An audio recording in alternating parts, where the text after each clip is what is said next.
Welcome to session 22, question mark, 23? 23. 23 of Eyes of Saemyth. We're going to get started with a recap. Whoever does a recap gets some inspiration for the session. Who would like to give us a recap this week?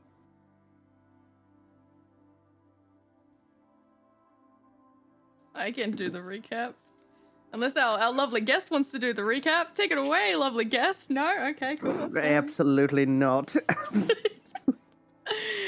Hello, everyone. Last session, the party made the grueling travel up the mountain to ascend to a greater power. You okay, Jade? Okay.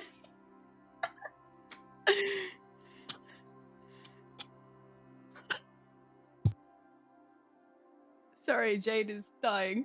Jade, you okay?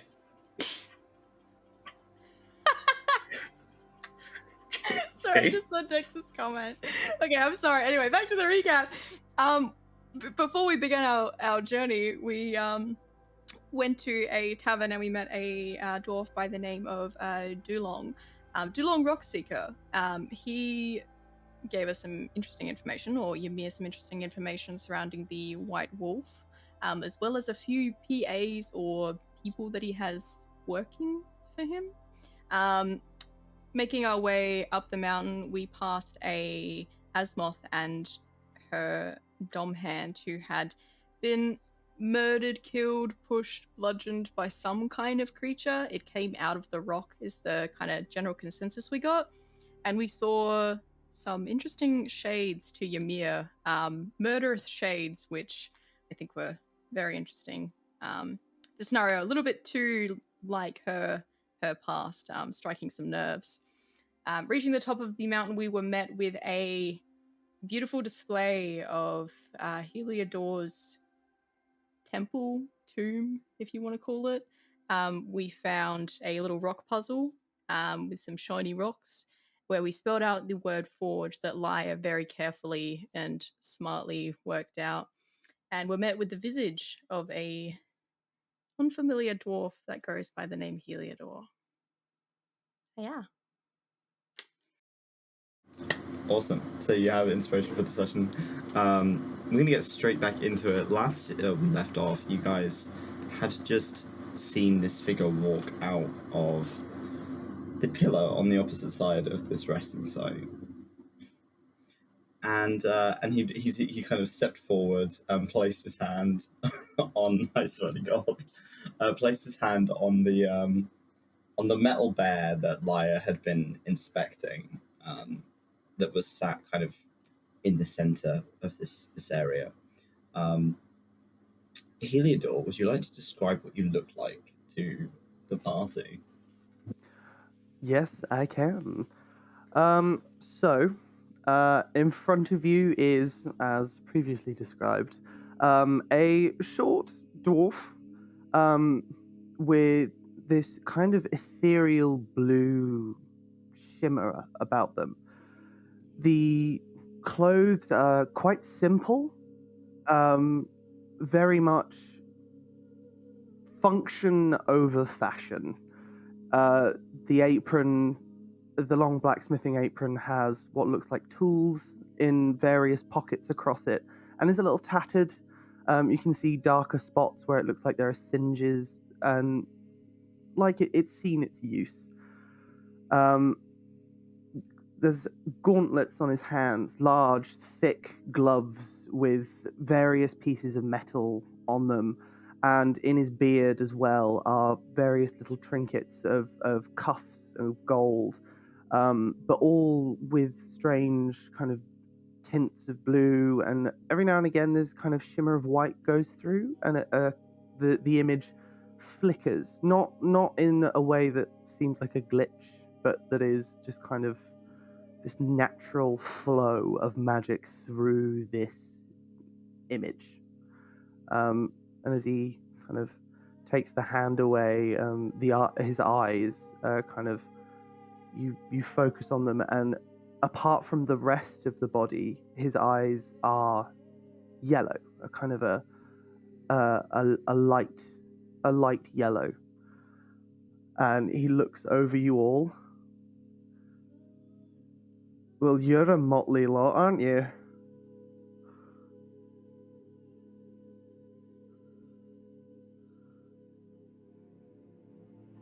I guess you could say that. Who are you? Well, most people usually know who I am when they arrive, but I'm happy to tell you. And you see, he kind of like steps in front of the bear and kind of stretches out. I am the champion of Deltan, Master Duke Heliodor Bismuth Brooklyn Orion 𝘞𝘰𝘮𝘭𝘥, forger of the new craft, member of the High Matriarch House 𝘏𝘪𝘨, jewelers of the Stratus Summit, finest crafters of the Asus Ridge, fellow of the Astral Gatekeepers, destroyer of the Abyssal Gate, and Harbinger's Bane. Who might you be? I'm Lyre. Ymir pleasure. Duskweaver, residential blind bitch. I'm Kaiden. I collect rocks. Very Sinza. good. And Sinza.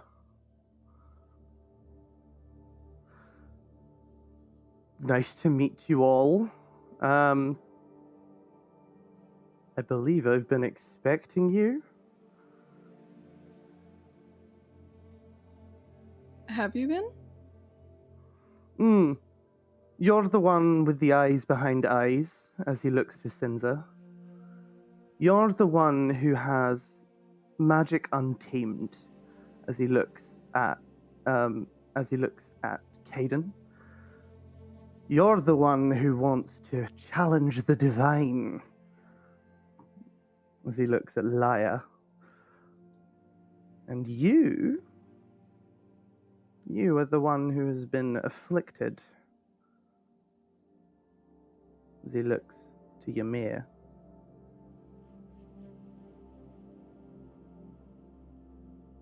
I'm literally shaking, guys.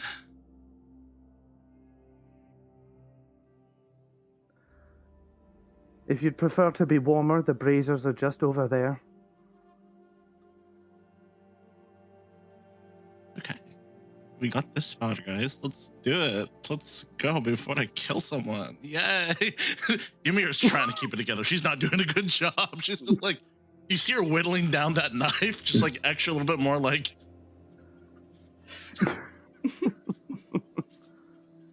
Ymir gonna stab a ghost? No. No. Ymir knows better. She's tried. She's blind. She's bald. She can see ghosts. Is he alive or is he a ghost? Wait, I have a question. Is for Ymir's reference in mine, is he like see-through, like transparent? Like, is he like? For you, He looks the I same way think- that most of your spirits do, but he's clearer than any other spirit you've ever seen. Wow, talk about 1080p, 4K. Okay. 4K. Thank you. I'm very proud of this. Okay. Well. So now that we're all here, hi there. So, you might be wondering why there are dead bodies here. I will have you know that it was not me. This time.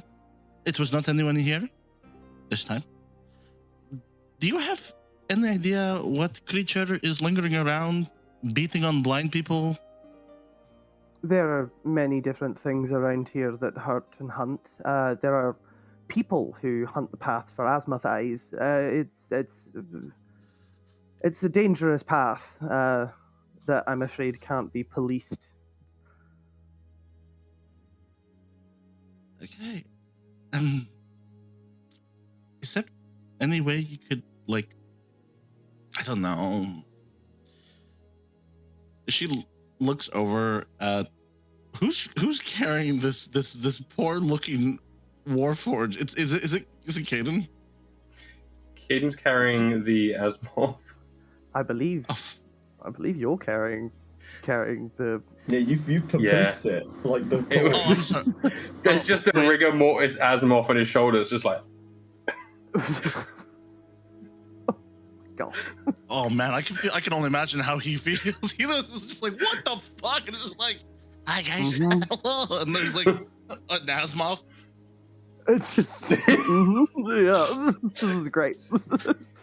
Ymir, Armina is fuck. traveling with you. Because you took her body, so she'll be walking with her body. Where's that? So, anyways, Lyre, maybe you can ask her. Whoa, what the fuck? Don't do that. He sort of notices that she's there. Like, oh shit. Lyre, maybe ask her questions and do your knowledge thing. Sorry, that was from the pre-workout earlier. Keep going. Lyre will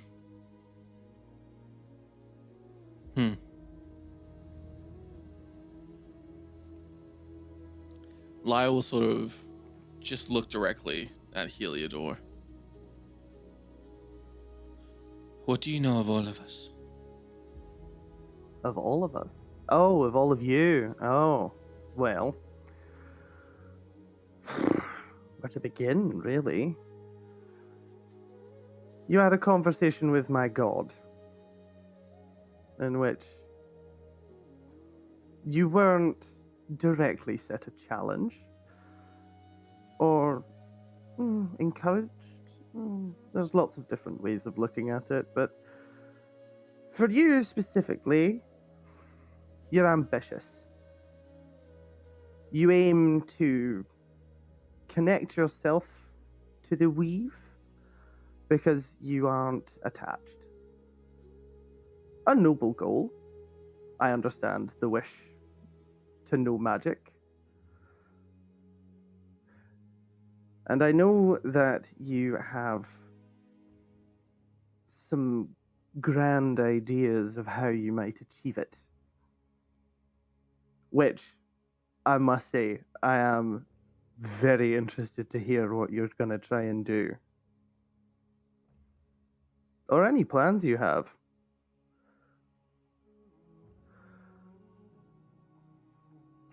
I know that one, and Heliodor points at Kaiden, that one is unaware of what he is. And really needs to get a hold. I'm pretty sure I'm an Olanian. Vampire. I was thinking more spiritually, darling. I'm feeling pretty good right now. Oh, I'm very glad for you. Thank you. No worries. That one points to Sinza. Has something stuck inside her that keeps crawling its way out and is constantly staring from behind her own eyes. That is scary, and you should be concerned. I have a path to get it in check. I wouldn't be too concerned. Very good. Do you know how to reach your path? I'm looking for a group that goes by the Kindred of Ash, a gentleman by the name Miris. He may be able to help me. Miris. Miris?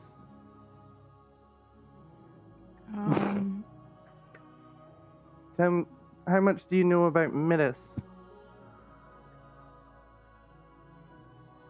To be honest, not a lot, but it's the only thing that I've kind of got going for me at the moment, so just grasping at straws, hoping something sticks. Why, do you know him or something? I knew a Miris back when I was alive, over a century ago. And Miris was an Asimov, so the likelihood of him being alive is questionable. when I managed to get some information out surrounding a leader of the Kindred of Ash, they mentioned that he was older than he should be. Okay. Miris is a common name, though. Maybe it's just one both people we know share. Coincidences occur. Was the one you knew a good person? Or Aye. A member of the order. A member of the order I was part of. A kind man. Tactician. Helped stay behind when everything burned. Cleaned up the mess.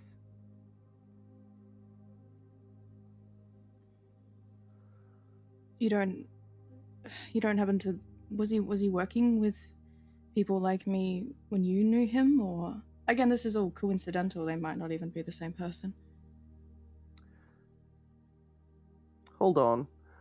And Heliodor will turn round to the circle, and you'll see that the pillars, one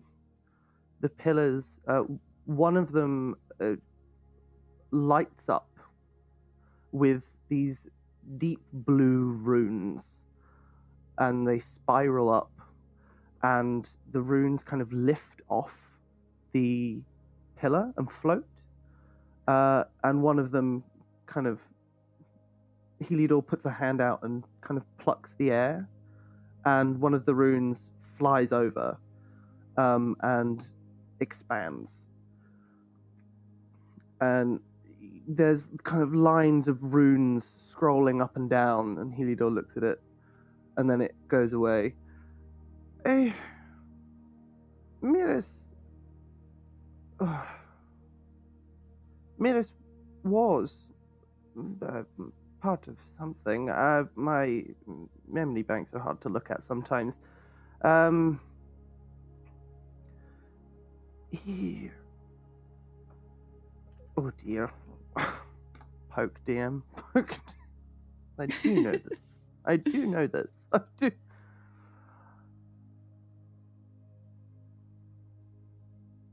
More runes kind of fly about, and more ethereal openings occur. And then they all close. The last I knew, Miris left Arda, and that was that.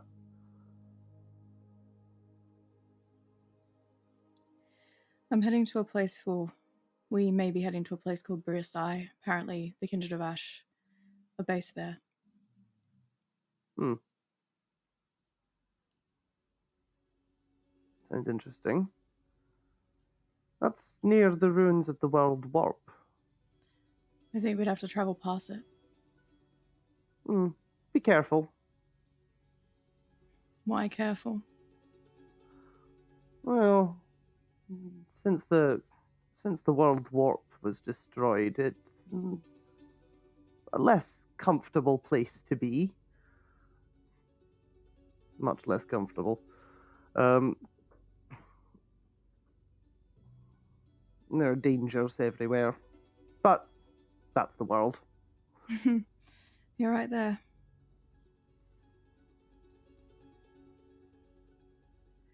Just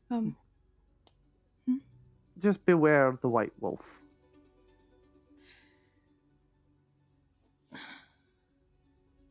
My friend, and she kind of gestures over to Lyre. He mentioned that he had a pack of lichen, which I think is interesting. Lichen aren't always seen as the most, well, A pack kind of of creatures lichen. that wolves, I guess. The way they were depicted is they were all very similar in nature. He was like the White Wolf and had a pack of lichen with him, a guard for the ring, possibly. Heliodor's demeanor definitely shifts into something. Heliodor was seeming not standoffish, it seemed vaguely jovial, but it kind of shifts into a much more serious tone. Are you saying that the White Wolf is already pursuing you? Me? No. I'm not a wolf. Okay. Should we be concerned? The General is not somebody to mess with, and always has a price for everything, and it is always too high.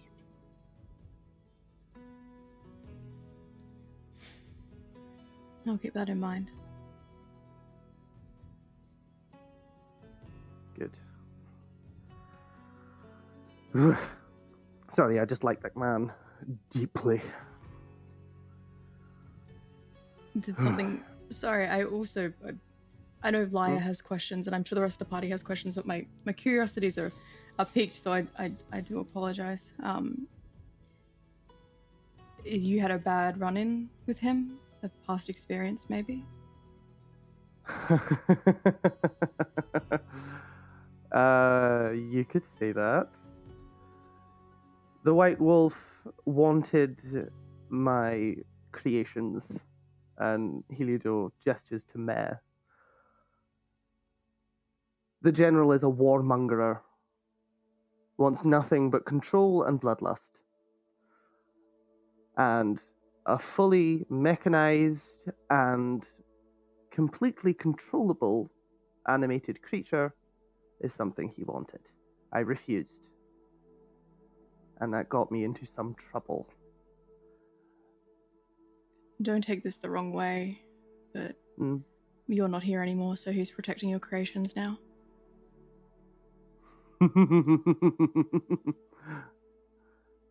There are a few who still do. And you'll see as all of the bear's eyes flash green.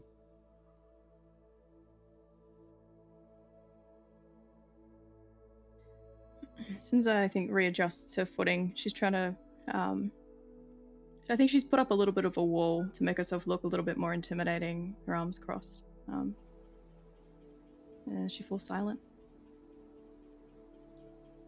Did the bears move at all? Or is it just the eyes that flash?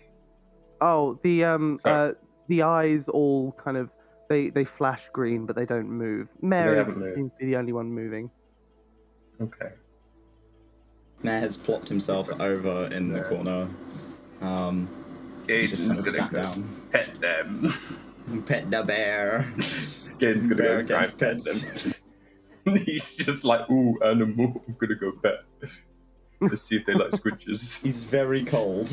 It's a metal bear on a fucking snowy Oh no, mountain. he's cold. He's gonna look. He's got a blanket on him. See what he's got. Put the moss cloak on him, just like. I'll put the moss cloak on him. Like, there you go. Nice Give him and warm. squidges. Heliodor will kind of look at Mare and look at Kaiden. Mare, be cute. Mare just kind of plops itself down, puts its head on its paws and makes the kind of a grumbly growl. It's very similar to Almar in the kind of responses that you're getting. Does Kaiden understand Mare in any way? Like how they're feeling? It's a construct, not an animal. It so doesn't. this seems okay. to not portray emotion the same way. Okay. You'd be able to read most animals, like you'd be able to understand what most animals are feeling, and usually have some level of communication with them as the kind of druid that you are. But this is a whole different ballpark. This is different. Okay. Very uncanny valley. This is Kaiden occasionally doing better noises to try and communicate. And it not working. I think Heliodor goes to say something and then just goes, nah, you know what, that's fine. And we'll kind of look around. Is there anything else?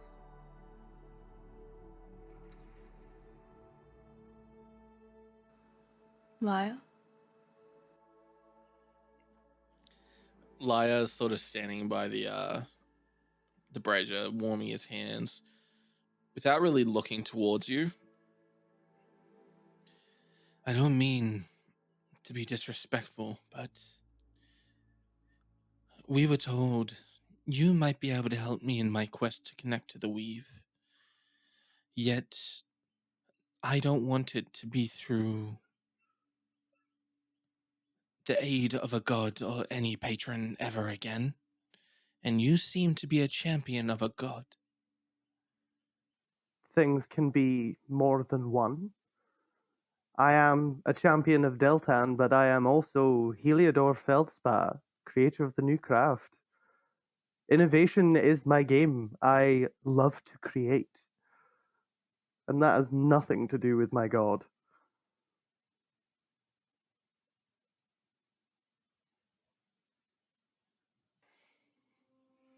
You said you want to know my plans. Aye? What do you need to know for me to get your aid? As much detail as possible, I'll be honest, because if I don't know what you need or what you want, I can't fully help you.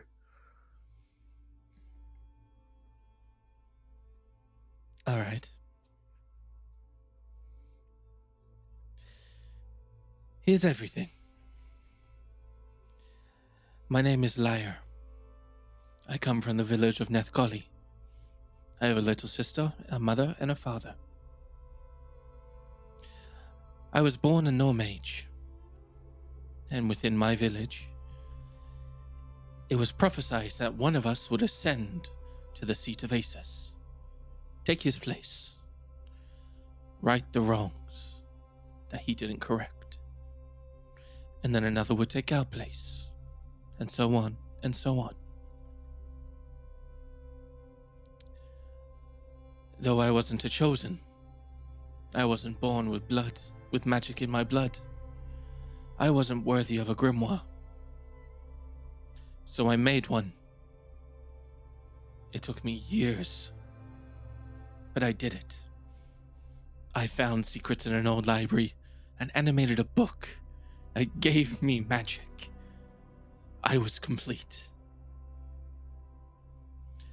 I took that gift for granted and allowed anger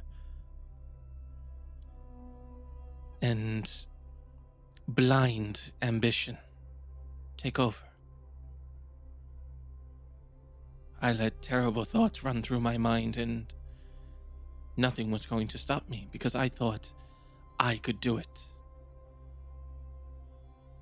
And then I learned the book I carried, the book I thought I created magic from, was nothing more than a chain to an angel of Adin.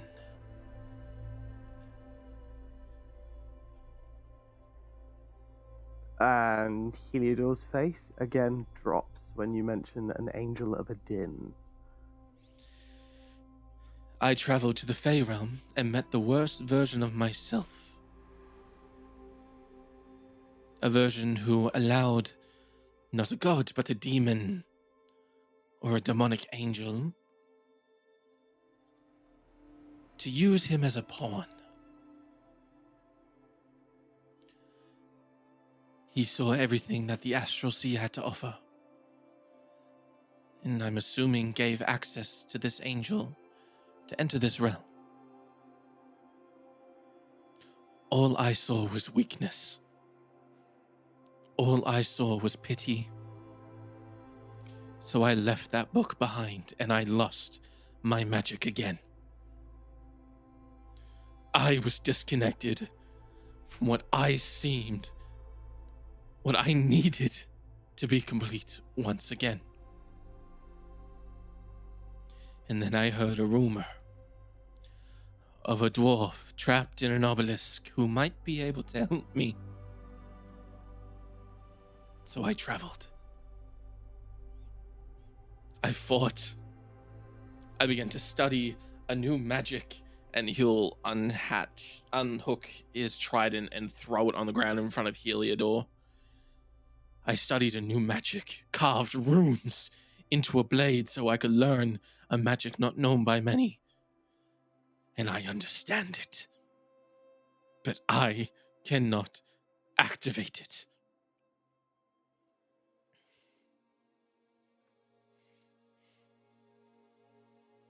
I wanted to become a god, 𝘏𝘪𝘨. That was the goal. To become a god and right every wrong I knew about.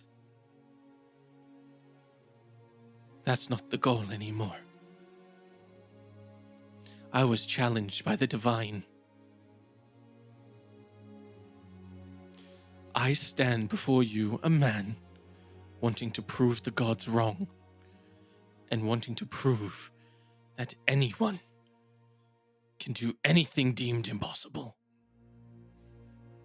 If I gain my magic back, I will become a beacon of hope for anyone who felt the way I felt. And if possible, I will become someone who can help them, who can show them the way.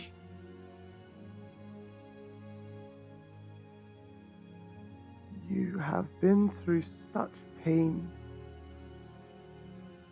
and you still have such a heart. Oh, I can definitely help you.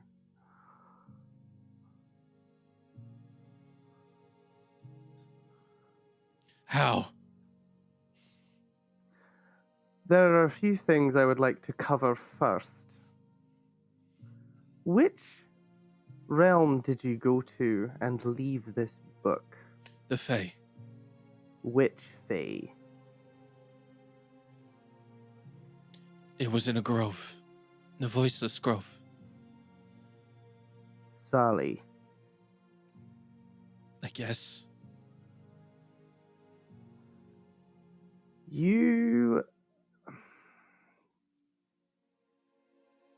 I am being hunted by this angel. I know that now. And I want to fight it, but I can't right now. I can barely handle gnolls. You have also thrown the Fae out of balance. There's something wrong with Svali, and I think I now know the cause. You left an angel of a din in its directly within it. An angel of a din, a thing of warp. You left with a creature of magic. Static magic, and Deltan herself has told me of the fear that is racking the Fae as they lost contact with Svali. That is bad. That is very, very bad.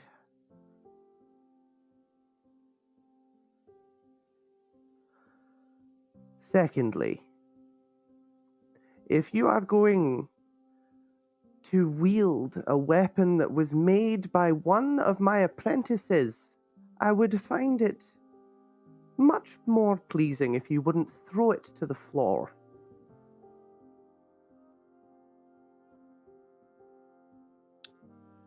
Understood. Ymir.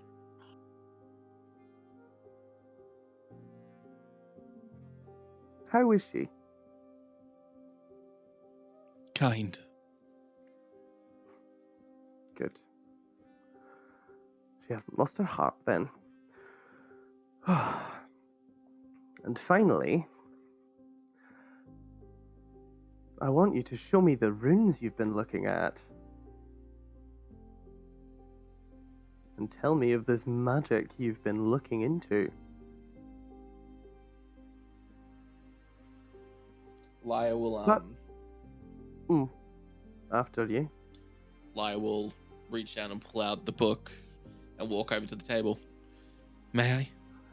By all means. And as you kind of approach, I think as you get closer to it, you notice that that kind of there's been a constant kind of grinding sound of stone and metal, and as you get closer, you notice that this table, all of the solid sides, aren't actually solid.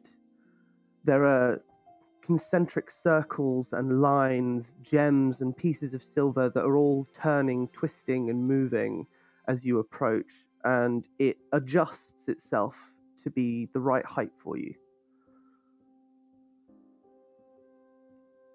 Interesting. While you find that page,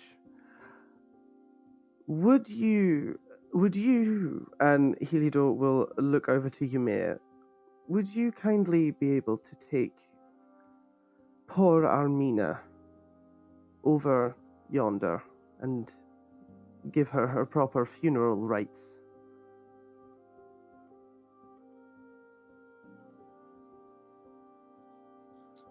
Mayor No. will assist you with any grave digging you require. I did. Okay. She's like doing what she can. She's just like, oh, fuck this. Like, not in a bad way, but more or less like she's very much like serious shit is going on. All right. Yeah, Ymir will do that. Kane's just like, I don't know what's going on here, so he's like, walks off as well. Bury the body. You have interesting friends, Lyre. They're good people. Lyre will Yeah. place the book on the table and begin to turn the pages. From what I understand, it's called Blade Singing. And he'll flip to a page where there's intricate drawings of someone wielding a sword and making movements, but each movement you see a trail of magic behind it that almost forms a rune. This is what I've been studying. And he'll sort of walk away from the table and go grab the trident and bring it up and place it next to the book. The runes depict almost a dance, an elegance that channels through the weave, while allowing you to cast spells, but also giving you a connection to something called a blade song. What I understand is it's an activation, almost a bond between you and a weapon that forms a kinship. And so what I've been doing, and he'll sort of swing the trident in front of you, is I've been carving runes of every school of magic I know into the trident. So that once I connect to the wave, not only will I connect to the trident, but I will connect to every source of magic I know. And I will dance with it.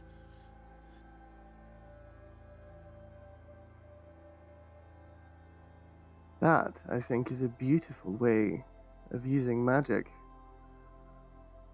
Innovative, beautiful.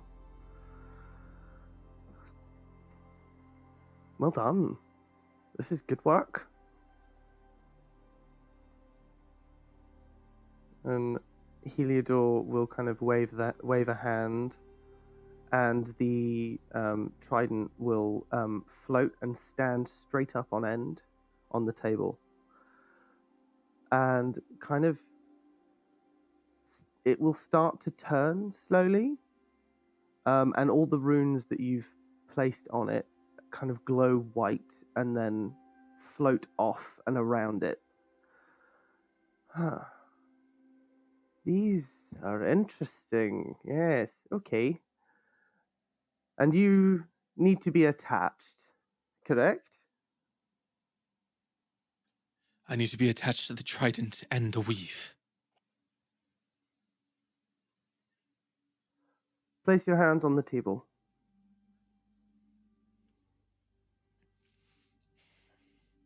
Lyre will place his hands. And you'll see Heliodor will close his eyes, and when they open, they are glazed over pure white. Hold on to your hat, this might be interesting. And these rings appear around you and around the trident. As they begin to spin, you see these runes begin to pick up and stop and start and click and twist and turn. And these arcane patterns and circles spin round you. Lyre, I need you to find the connection with this. You need to connect to this in your way. This is your weapon forever and always. And a wisp of thin white thread will float out from it, and a thin white thread will float out from the center of your chest. And they float next to each other, but aren't connected. This last bit is down to you.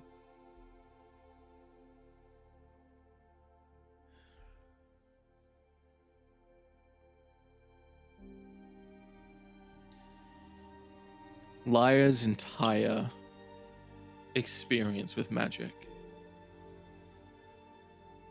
has revolved around anger, spite, fury, jealousy, and a thirst for power.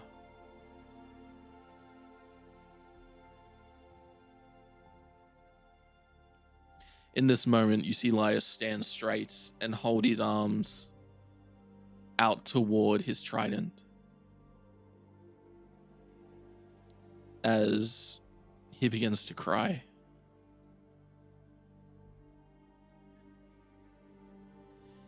I have done everything to get here.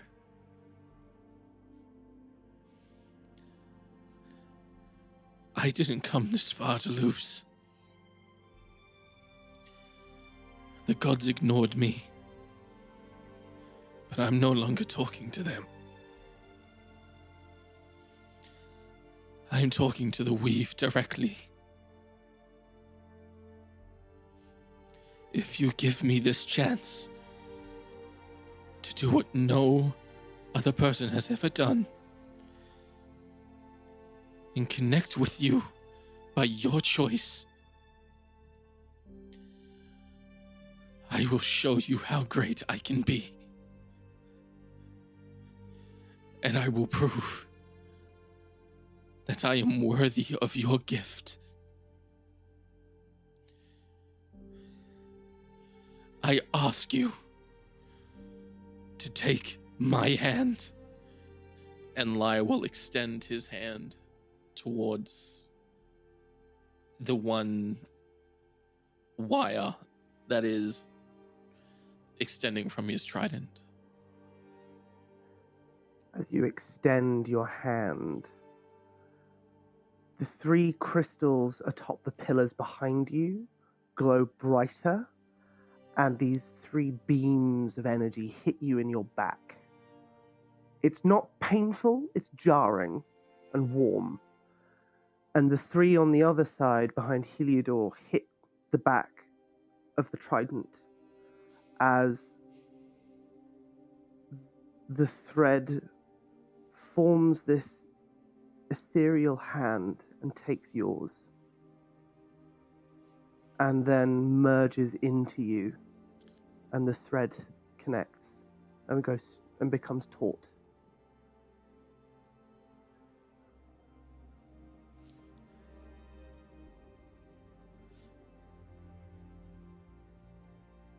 Well done.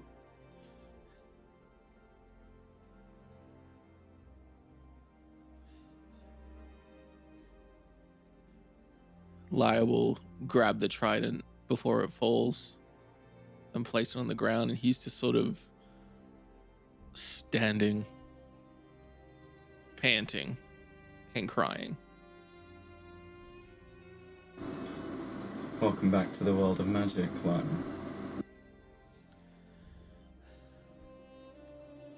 Sinza, I'm afraid I don't have a corporeal body. Can you hug your friend, please? Sinza slowly makes her way forward, and just kind of looks to Lyre. And from behind Lyre, you feel this head on your shoulder. It's warm, and then she just pulls you into a hug. Welcome back, Lyre. It's a really tight hug. She meets you there.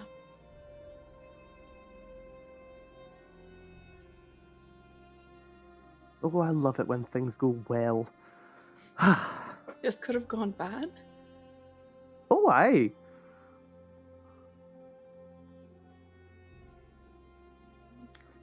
Could have. I mean, well, many things could have gone wrong, but they didn't, so it's fine. I'm glad we're not mopping something off your lovely tiles, so that's nice. That's not my job. That's Mayor's. Again, can't touch anything. Mm-mm. And kind of waves his hands.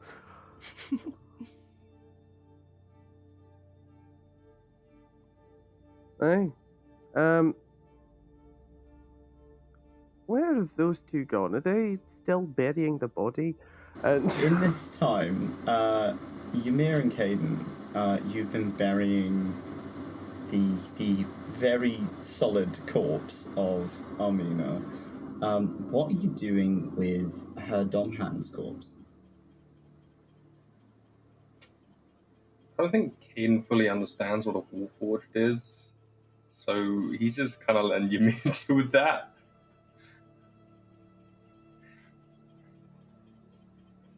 What parts of the Warforged do we have? Do we have A torso bits and an of them? Torso and arm. an arm. That's all you have.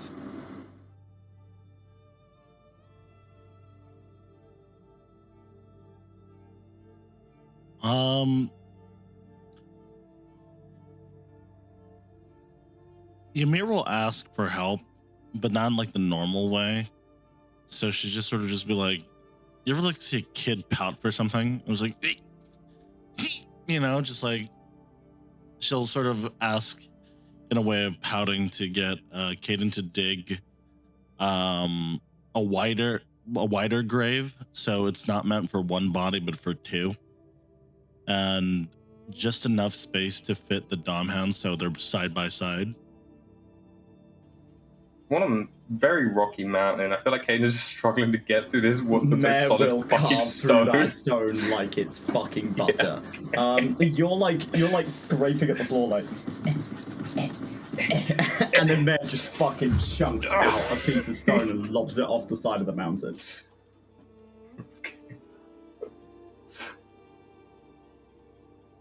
That was mad. Ooh. That's the fucking bear Ymir. noises. To you too. Okay, cool. I don't really like being around dead things, but hey, it is what it is. She says, just trying to whisper to herself so that way, like, you know, the dead person doesn't hear her. Doubt it though. She sat next to this grave and looking at you. She's got sort of that gentle smile on her face, as if she's happy to see you're doing this for her, even though you don't know her. Sort of just sort of like scream internally for a second. So just like she looks and just like clasps her hands together. Something. You lived a great life. Something.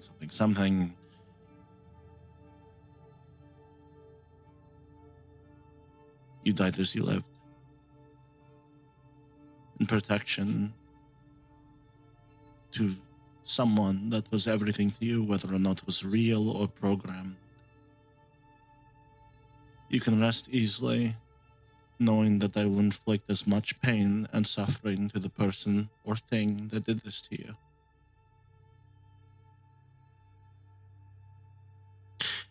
You watch the spirit of Armina fade as she is sat next to her grave, and she passes on. And the last thing Ymir says that she passes on, probably just waited for that. Because people get justice monsters get put down.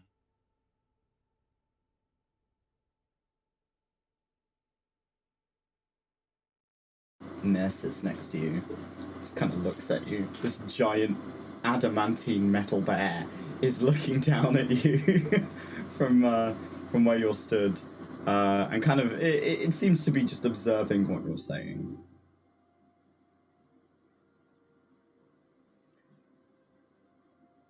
Ymir, roll me a perception check. God fucking damn it. Okay, yeah.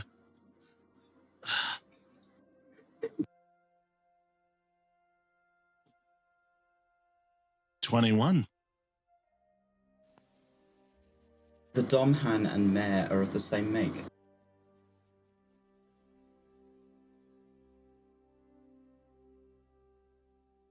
Made by the same person, or at least by the same guild of people. The White Wolf, right?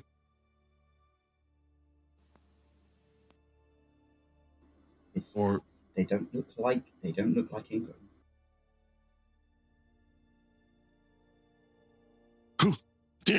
Who made him? They look similar to Ingram, but they don't look like Ingram. She'll doubt that. She's gonna look over at the bear. I'm joking now. She's like, Shove as a bonus action. No, bitch.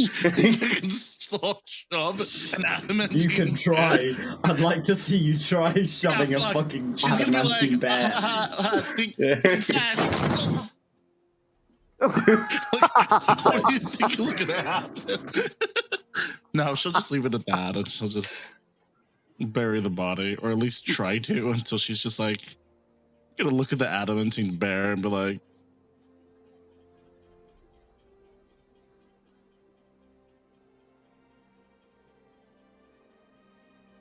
I think just before Kaiden leaves, he is probably just going to grab some dirt from his pocket just to sprinkle on, because they're just encased in rock. They can't return really to the earth, so he's just kind of doing it more as a gesture of, like, you know, so that they can return. Little druid thing. Yeah, just little druid stuff. I mean, you can cast Druidcraft with your cloak. Oh, I can. fuck. Yes, I will do that. Can I cast Druidcraft then and just make it like pretty with some dirt and maybe some flowers and stuff around? As you kind of grow it, the grass doesn't grow particularly green, but it grows almost like this plain, like a dull green color, almost tipped blue. And as the snow is starting to settle on top of it, you can see snowdrops are beginning to pop out of the dirt, or whatever dirt there is available for them to grow up.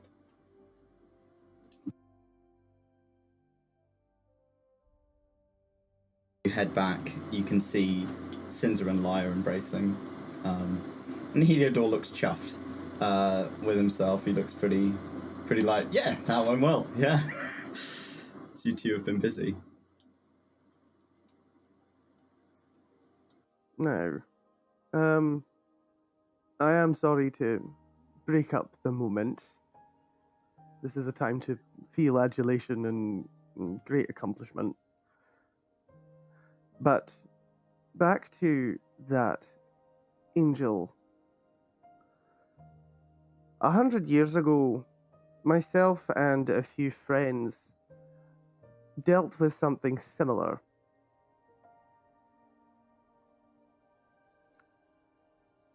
I do not want a repeat of Harbingers and the Abyssal Gate. Please, I beg you, fix it before it becomes a problem. Svali is a child of Deltan, and Deltan has lost connection to Svali. This is dire already. Please fix it. I did not die for that cause, for it to resurge 100 years later. Well, as Lyre sort of wipes tears from his eyes, the good news is that I'm being hunted. So, soon enough, something will come up. And maybe we can get some answers out of whatever it is. Excellent. I would remind you, though, angels are tricky things. And if you do encounter one, I hope to the gods that it does not choose you as a host.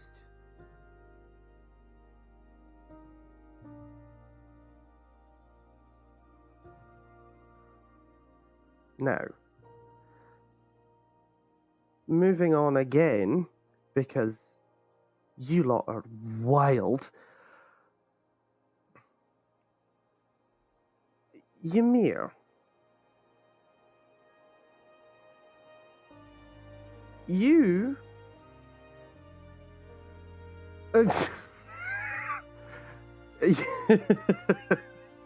you seem to be wearing a Machina Animus that isn't a Machina Animus. Where did you get that breastplate? So, funny story.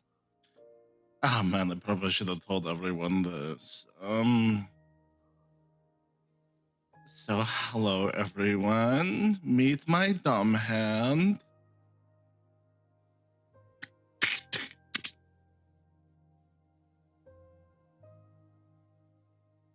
Right.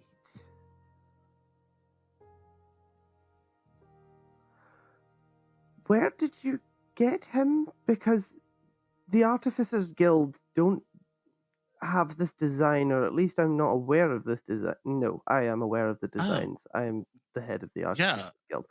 This is not a design that occurs in the city of Violet Gold. It's custom where made. did you God? Kamisama? Can you remind me? Kamisama?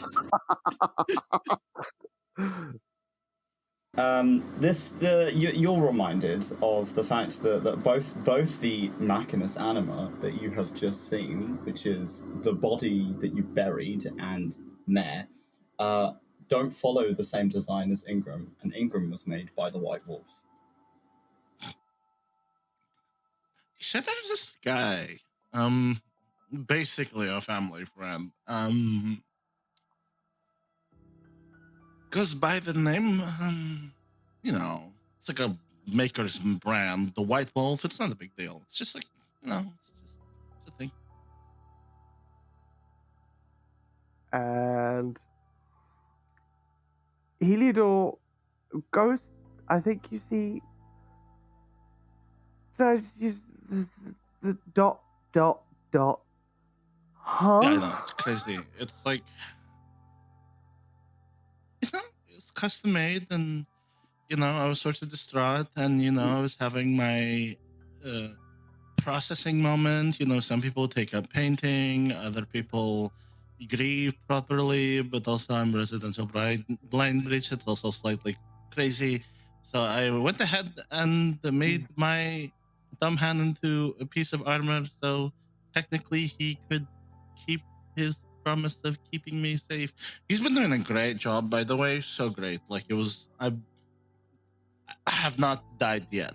Getting there, though. A small thing. Do you know how? And Heliodor kind of like steps away, she starts flexing the clutching armor, his just own like... face.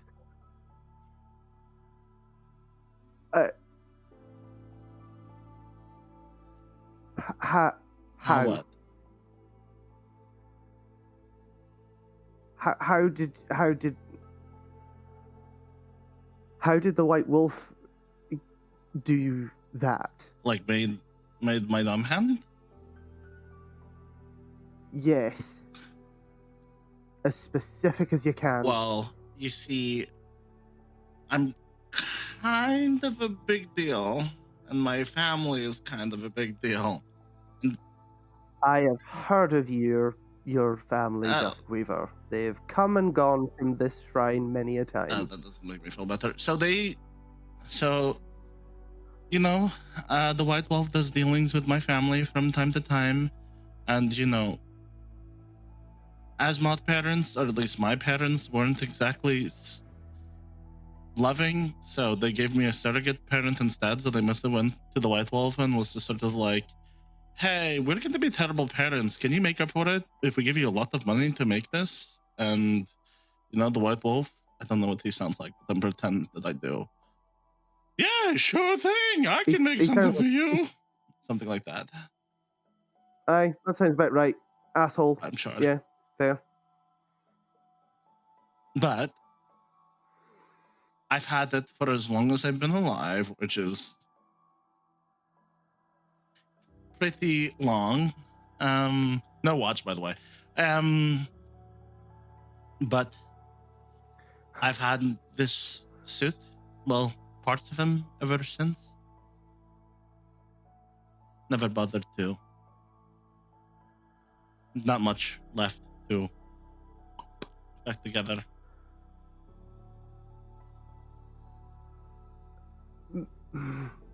May I inspect it?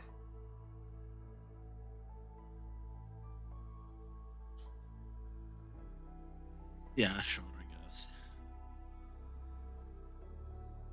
If you could place it on the table, and again, the table will adjust to be the right height for you.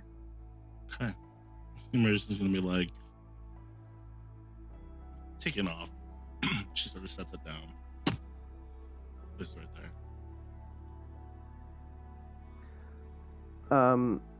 And as the armor is kind of placed onto the table, it doesn't actually like touch the table. It hits kind of a buffer and floats, grows up into the form of it standing, but there's nothing inside to support it.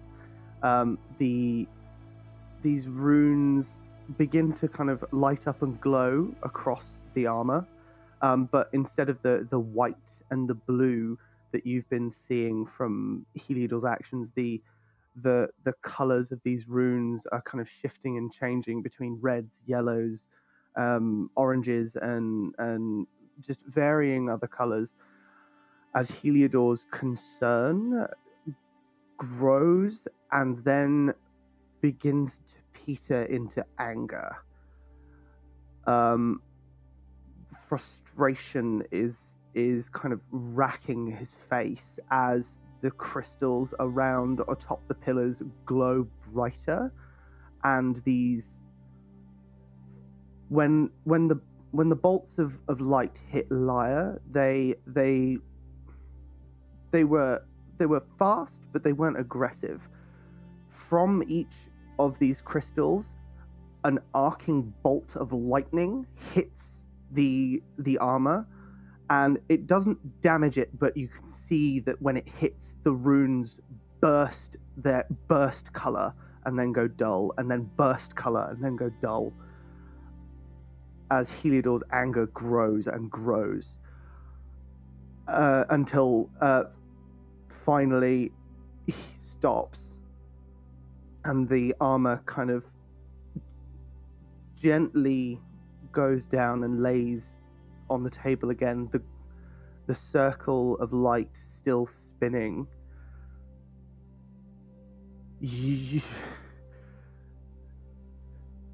I'm so sorry, and I am so angry. He has bastardized everything I have held dear. He has corrupted soul traps into this design. He ripped a soul apart for this.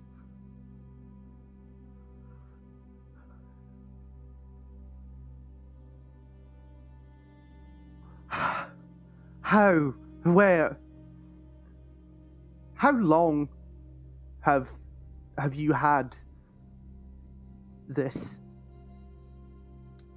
types. Like, probably she was like a baby, right? You've had this pretty much your entire life, and you're like in your early 20s. I've had it ever since I was sort of born.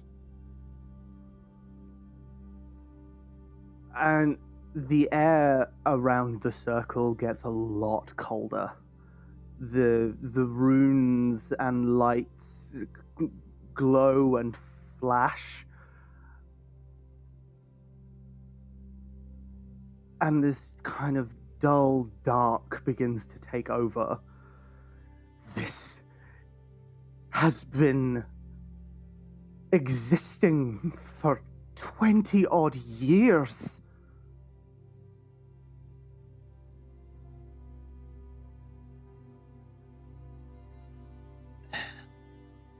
Probably less than 20 because it died trying to protect me. The remnants of a soul protecting someone. That I am glad it protected you, and I am sorry. This anger is not directed at you. You had no reason to suspect, but I have. And Heliodor stops and looks to all of you.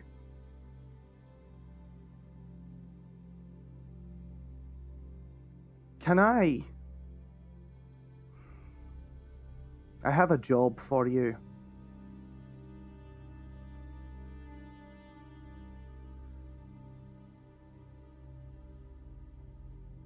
I need you to find out how the White Wolf got a hold of these designs. If you do that, there's enough here, and with the help of some of the artificers, I believe I can bring your Dom hand back.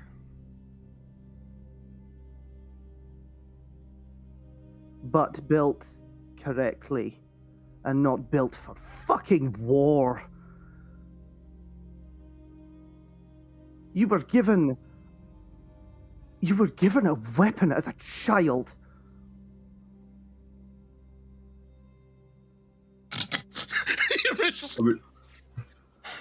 Kaiden was also given a weapon as a child. We were all given weapons as children, right? Jesus Christ. Ugh. Find out how, and I will remake him. You said that No. you had people. I'm sorry, Ymir. No, Please. no, go for it. There's a lot for me to process. I'm gonna be honest, I think I might piss myself, but go ahead, keep going. Sinza just reaches across and places a hand on Ymir as a small comfort. You said that you had people that were keeping your knowledge away from the White Wolf. They should have been. Maybe that's a place we can start. I mean, that's even Yeah. if we agree to this with. Since it looks to the party that have already got a lot going on. Yeah, fair. Ymir's gonna slowly twist her head if you say that, just like. No, she doesn't say they've got a lot going on. She's just looking at the party. Pulls out a Glock.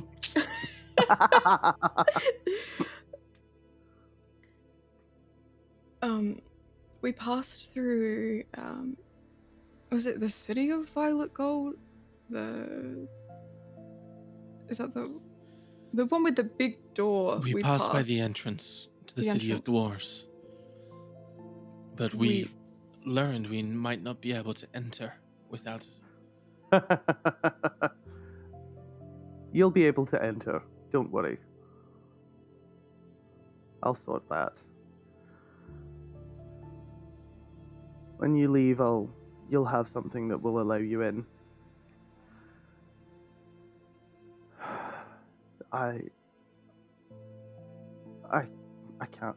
I can't. And the armor floats up off of the table and kind of it hovers in front of you, Ymir, and Heliodor.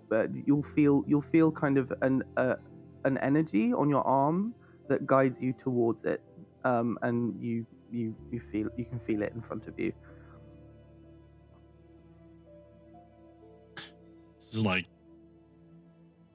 It's like on a floating in front of me, like an armor stand almost.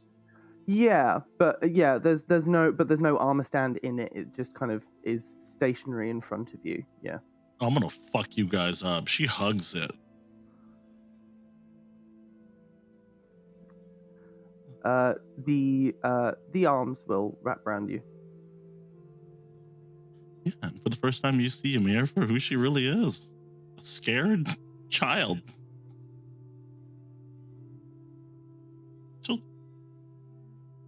It almost pains her to take the pieces off to put it back on, but she knows she needs it to wreak havoc on all these bitches. But for the most part, like, she'll do it begrudgingly. And then the mask sort of comes back on and she's sort of like, all right, guys, let's go learn about the white wolf. Whoa. Well, Heliodor, while we're here, I want to learn to forge magical items. There's one I want to create. Where would I go to learn that in the city? You'll go to the market, to the forging district. Those places will be the best for you. I would suggest also going to the library. My husband will be able to help you there.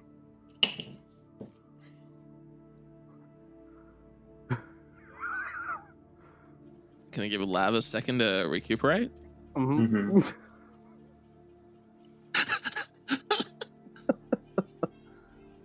She's screaming in the other room. You can't hear. I heard that. It was so loud. I'm sick of tragic love stories. I need some goodness in my life, God. It's not tragic. Heliodor's a fucking force ghost. That's fucking awesome. You can't touch anything though, so it's unfortunate. I hate myself for that. Do you have... that's a lot for us to take in, I guess. Do you have any names for us? Any groups of people that we can talk to about this, I guess, stolen property designs of yours? I need you to speak to the Artificers Guild. I need you to talk to them. They're the only ones who the information would have been able to be gleaned from. And if they have indeed given it over willingly, I will... And Heliodor kind of looks off into the distance and then kind of looks back. They will be punished. Kaiden. I feel like Kaiden's probably having a bit of a moment right now because he has no idea really what a Warforged is and is just kind of going along. And in the last few hours, he's seen dead pieces of a Warforged. You know, Ymir's armor is apparently a dead corpse, and he's never really worn metal before until these braces, so he's just kind of like, oh no. And like unclasping them and taking them off. Heliodor, is this a person? They are braces of defense. They're not. He doesn't know what that is. I kind of picked these up. I don't know what it is now. These Heliodor, they'll kind of like be guided over the table, and Heliodor will look over them, and a few runes will light, and they'll float back and be like, these aren't a person, or weren't a person, thankfully. Okay. These are magical, though. Very nice, beautifully crafted. Yeah, they like shape. They change shape, like get bigger and smaller.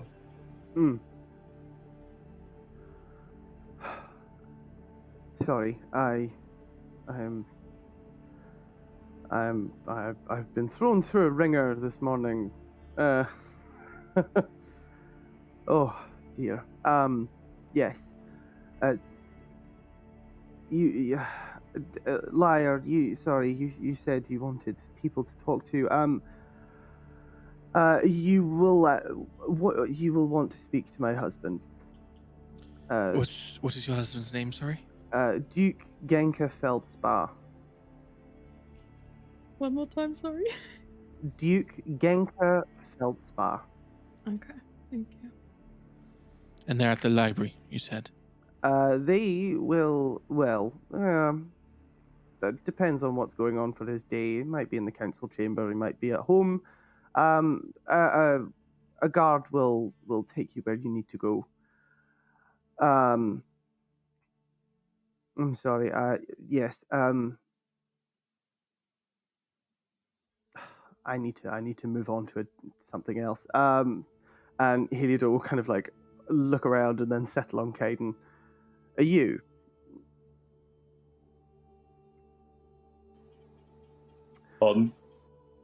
You. Yeah, I'm me. You are indeed. And do you know what's inside you? What magic? Right, if you're asking for my organs, I've already had like enough things try to steal them. Right. Mm-hmm. I'm not particularly interested in your organs, Lovey. More the magic that kind of swirls within you. In my organs? Like I feel magic sometimes like down here and then like sometimes up here. Right? So this one isn't the shiniest penny in the pouch.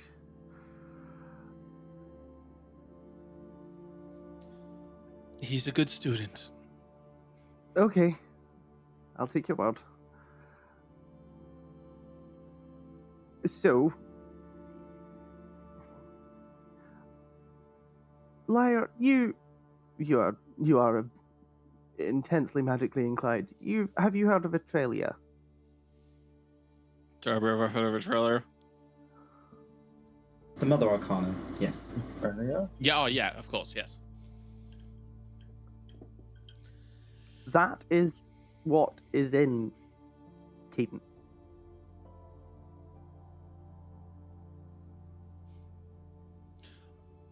His wild magic. Pure and unbridled.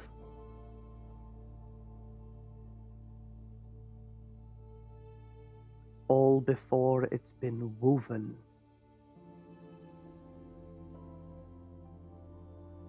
That might be something that will help you on your journey, Lyre. Kaiden. yeah. You said you had visions. Yeah, I saw another like big rock like, just before coming here. Can you give a little bit more detail for Heliodor? Well, it was a different shape than the other rock, and it was like very pink and like coated in weird magic-y stuff. But most of it had fog around, so I couldn't see where it was. But the other big rock, he's taking that as map now. That's very poorly drawn. He's pointing to where it says Big Rock, which is big as mouse spelt with extra G. Mm-hmm.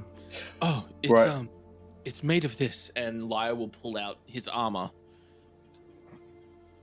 Wow. That armor is wild. What? Huh? Is this made of stone?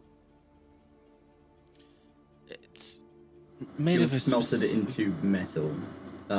So it was kind of a mix of the stone and the metal. That is incredible. I especially like the color.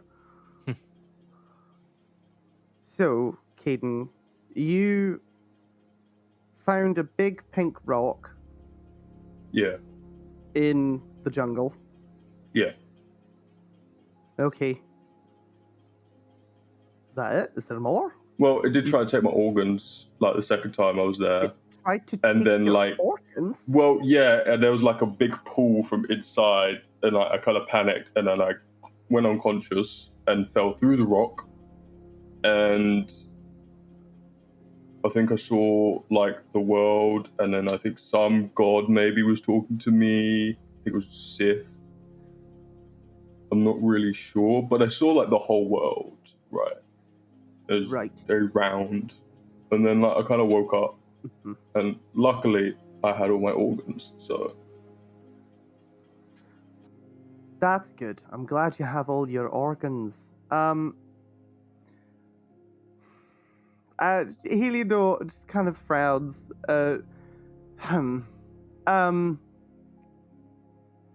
You,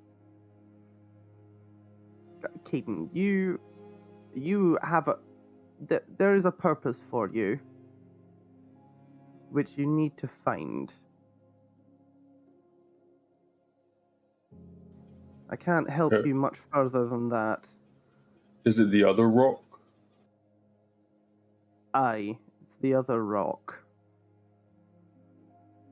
It would be very, very smart of you to go find that rock. Do you know anything about these rocks or what they are? I have an understanding of what they are, but you are the one who will know more.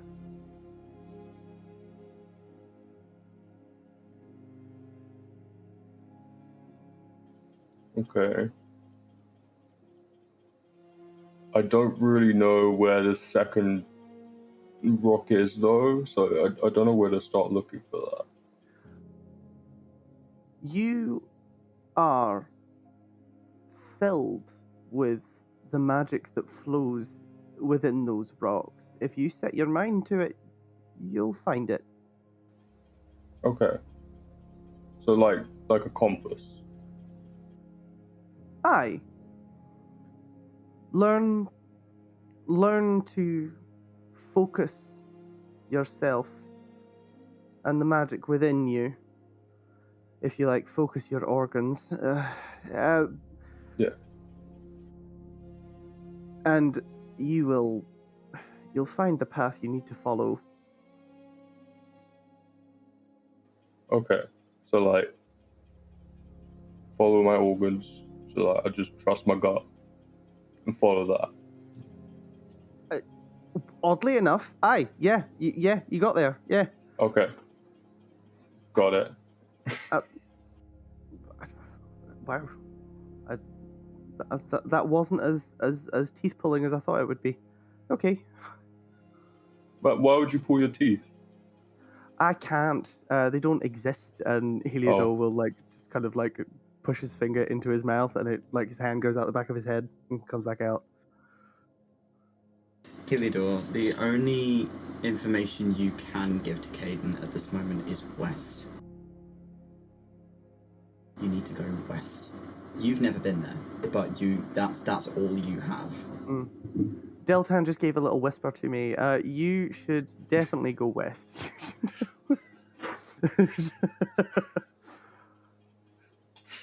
Okay, so we're going. It's that way, Yeah. Kaiden. No. No. Yeah. Rest is like that's like left, right? No. So that's this left. Look at your big rock map. Yeah. Okay, that way, and 𝘏𝘪𝘭𝘮 will point westward on the map. That way's west. Oh, okay. Okay. I thought like front is north, right? You're facing forward, so left is west. Yeah, and when you turn left, does west also go left? Yep. Yeah. Yep. Oh. You turn west. Oh, darling, there's nothing but boulders in there. You can hear. I don't have a boulder. I don't have one of those in my collection yet. But if somebody picked you up and shaked you, you'd be a fucking rattle. Well, yeah, I've got lots of rocks in my collection. Of course, they're gonna rattle. Oh, but yeah.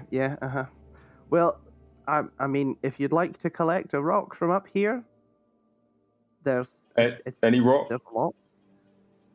Not any rock. Some of them are, in fact, part of the way that I still exist. So I'd prefer you not to go pulling anything out. That would be bad. Aye, if you do damage anything here, I have vague. The bears won't like it. I think that's So what rocks can I take?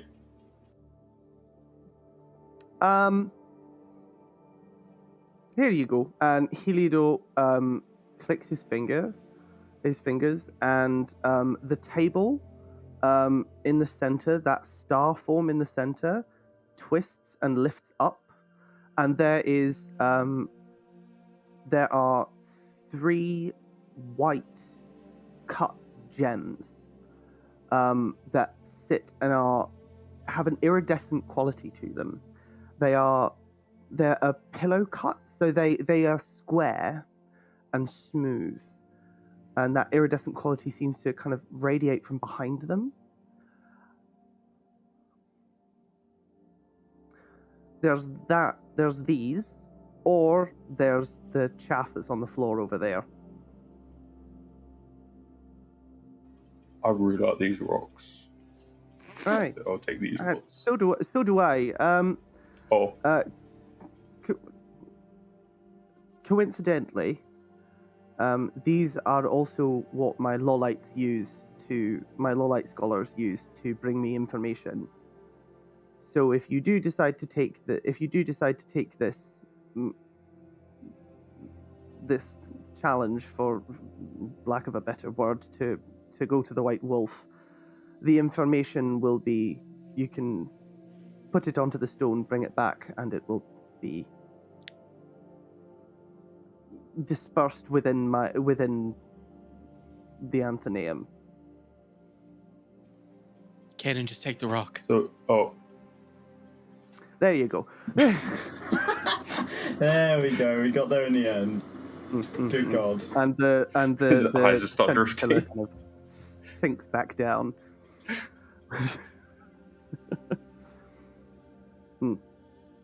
Thickest pig shit. Twice as fast. It's delightful. Sinza. Sorry, my you kind of see around as we've been talking, the pillars have had this kind of dull blue glow as the runes kind of spin round, and every now and again one of the runes has popped out and then gone back in. I'm sorry it's taken me so long. My memory banks are in a bit of a sorry state. That'd be nice. Sinza, I think my friend 𝘏𝘪𝘨 will be able to help you.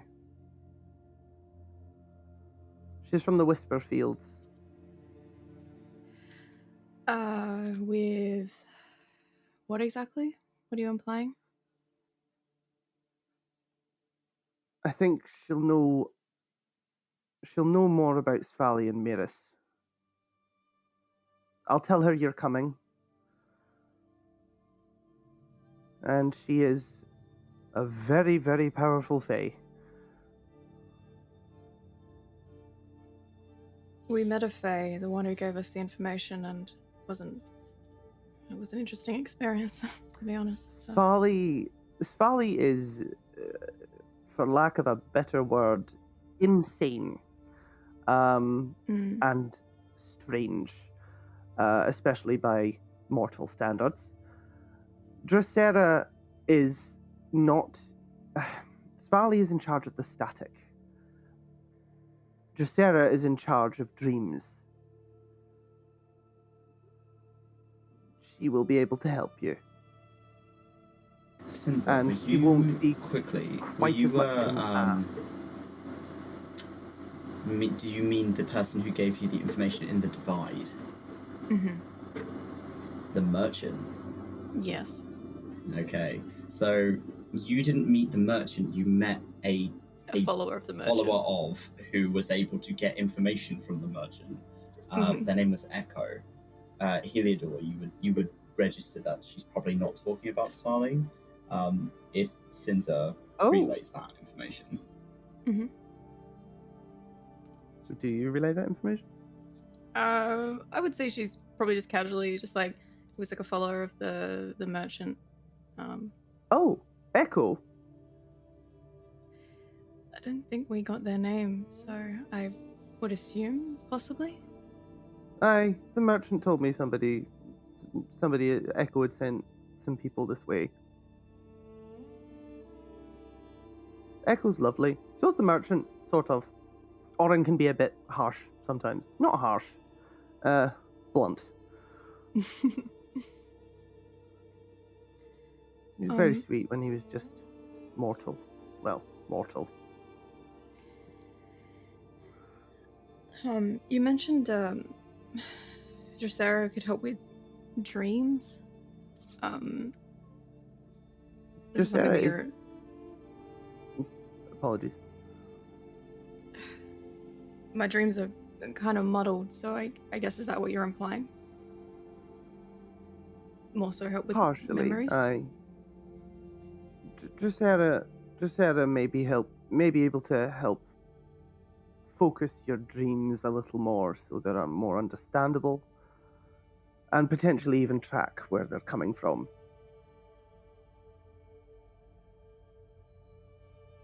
A note that Heliodor, I'll say, is you are explaining to her, is that 𝘏𝘪 once told you about a previous party member who was the thrall of a vampire overseer. And he had his memory taken from him when he was turned. He lost his name, he lost everything he was prior to being a thrall, so that he was the perfect soldier. And the previous Fae of Dreams, Dylan, was able to bring his memories back to the forefront and give him his name back. Heliodor will relay this to Sinza. She can help with your situation.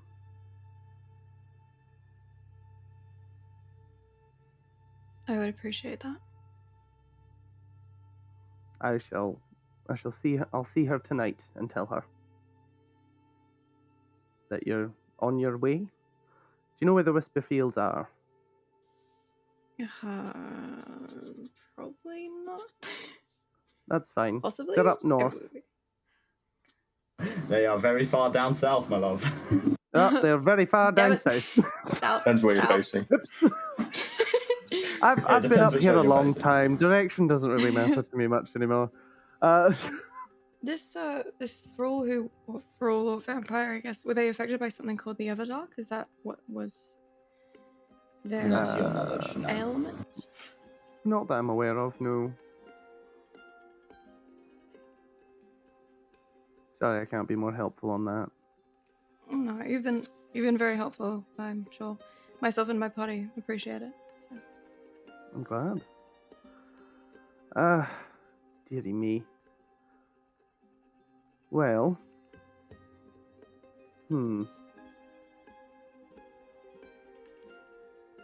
You're all very odd. You remind me of some friends I used to have. And being helpful is partially in my nature. Partially. Come with me. And Heliodor will turn around and head towards the statue. Been below way over. And kind of at the foot of the statue, Heliodor waves a hand, and you see the large hammer sinks down about a foot, and then the base kind of twists open, and a staircase is revealed. Follow me. And as you go down these steps, you see that along the walls there are these gold and silver glowing designs. Again, these concentric circles, twisting, turning, the grinding sound of stone and metal. And in some of the circles you can see large, very rough-cut gems that seem to pulse with energy and light. And you can see as you walk down, these designs get more complicated and wide and spread around the tunnel, even spreading down onto the steps themselves. As you come down, and at the base of the stairs, it opens into a large chamber.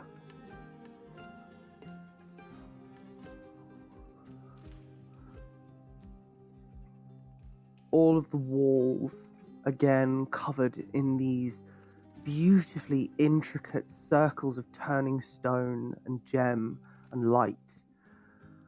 And there is one specifically towards the end, I think. Brain, if I can remember. Yes. Hold on. I apologize. I'm being stupid. Yep. Sinza run off. No, she's gone. I better. But yes. Toby, could you take us over when Sinza goes? Where from? From here into Chambu. This Yeah. chamber. Okay. Yeah. So, as you walk in, it's not particularly large space. It's maybe about the same size as the sort of temple section on top of it. So it's kind of a large round room. Inside you see a table, a series of chairs. It seems like this place hasn't been used in a while, because there is a bit of a layer of dust hanging up here. But it is treading enough. There are some chairs that have been shifted. You can see streaks in the dust on the floor, where chairs have been pulled out and sat upon. There is a fireplace in the far end. It seems like this place is almost like a living room. It's a strangely corporeal living room for someone who can't use it, and seems to be there to host a larger number of people, or at least more than 𝘏𝘪𝘮𝘀 himself. There's maybe about 10 chairs around this long semi-banquet table, like bookcases in the corner with no current books on them, a few sort of pieces of armor and clothing that have been hung up and kept clean despite the layer of dust, and a handful of boxes on the far end of the table, where you'd expect to see a chair at the head of the table, but instead there is just nothing there. 𝘏𝘪𝘮𝘀, as you walk over, you move to the end of this table and go to take a seat, and a seat forms underneath you as you sit. So it is something for you to sit down on, because you would just go straight through a corporeal chair. The boxes in front of you are usually used to hold the rings you give to your family members.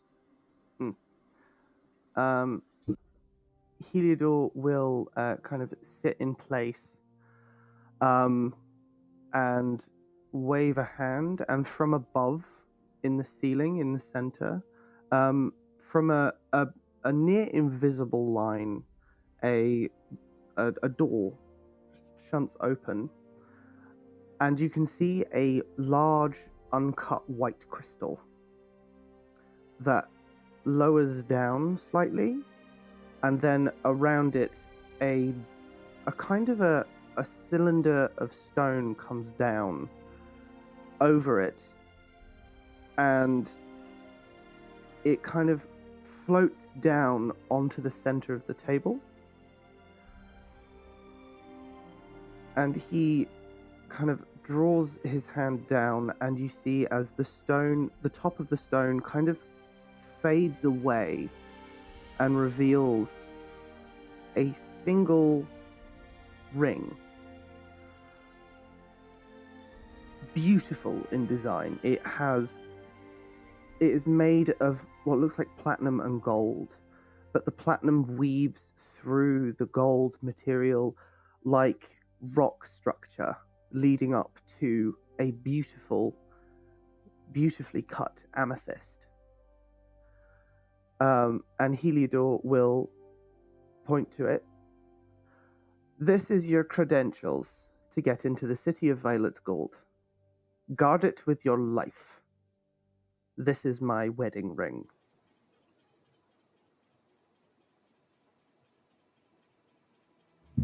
If you lose it, there is no place you can hide that Mare will not find you. Mare there. No. Give me a Mare? Hardly know her. there. That is a Ymir thing she says, like whispers underneath her breath. She's traumatized. Did you say it was made of silver and gold? Platinum and gold. Platinum and gold. Okay. Who wants to carry it? Better question. Who do you trust to carry it, Heliodor? Heliodor looks around the room. Lyre. I would be most comfortable with you carrying that. I keep it close to my heart, and Heliodor points up at the white crystal, so that I can remember and keep my husband close. So please, be careful. Lyre will reach over and take the ring, and reach down his cloak and pull out a deep necklace he has, and place it down and unhook the chain, and slide it on, wrap it around a couple of times through the loop, pull it taut, wrap it around his neck, and place it down his shirt again, out of sight. Thank you. A couple of things you should know about the city of Violet Gold. You are going into a place that is a very well-guarded secret. Most of the time. To gain entry, there's a lot of tradition. The main tradition being announcing your title when you arrive.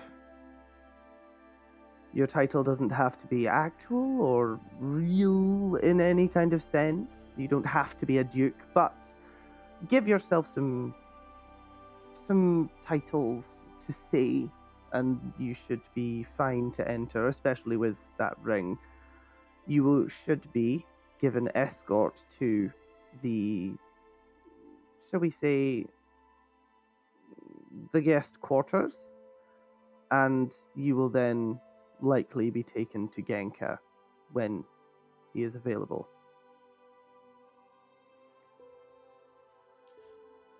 Thank you for your help, Heliodor. My pleasure. Oh, and don't stare when because everybody's got green eyes. Just keep moving. I've got green eyes. Aye, different kind of green. I'm pretty sure green is green. You'll figure it out, I'm sure. You're a smart cookie, you are. Thank you. You're welcome. Yikes. With that, you lead them back out and above ground. And the air has gotten colder since you have moved out of the kind of the wind chill and then back into it. You can definitely feel the kind of nip. As the sun is low in the sky, you're going to need to find somewhere to camp for the night before heading down the mountain.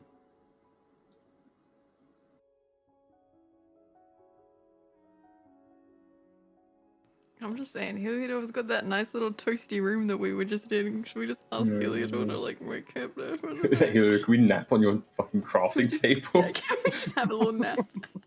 Kaiden just sprawled across it.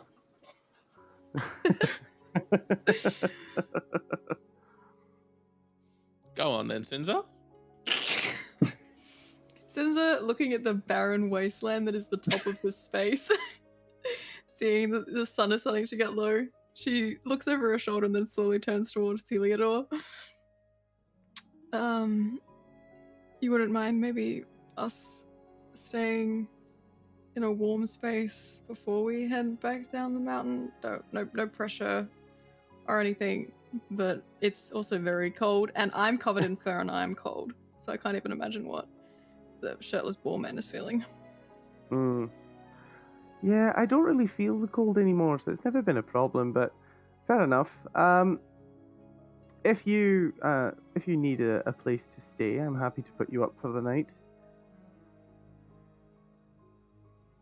That would be Heliodor will kind of appreciated. gesture back down the stairs. It's the warmest place I've got. There should be some food somewhere down there. Anywhere out of the wind is appreciated, so thank you. No worries. I will join you down there in a moment. There's something I have to do that I promised a while ago.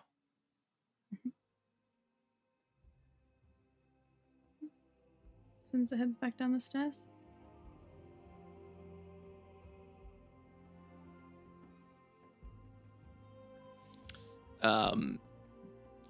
Once everyone heads down, people can stay with the one. I don't mind. Lyre's gonna head to like just in front. When is it Mare? The bear's name was? Mare. Where Mare was when they first arrived. So just on that staircase area where Mare was sitting. And he's going to unhook his trident and grip it and just breathe deep. And he's going to tap his trident on the ground, and a large burst of wind is going to wrap around him and sort of engulf him and just stay there for a moment before it fades. He'll release a deep, deep breath, reach into his pocket and pull out a piece of copper wire and wrap it around just below the hilt of the trident. And he'll grip it and look up, and between the spikes on the trident, kind of a wave of arcane energy threads between them. And as he speaks, it sort of reverberates, and he is going to cast Sending to Avi and just say, Arvi, I did it. And that's all he's going to say. I knew you could, Mr. Lyre. And that's all you get in response. Then he'll head back downstairs. Radio trident.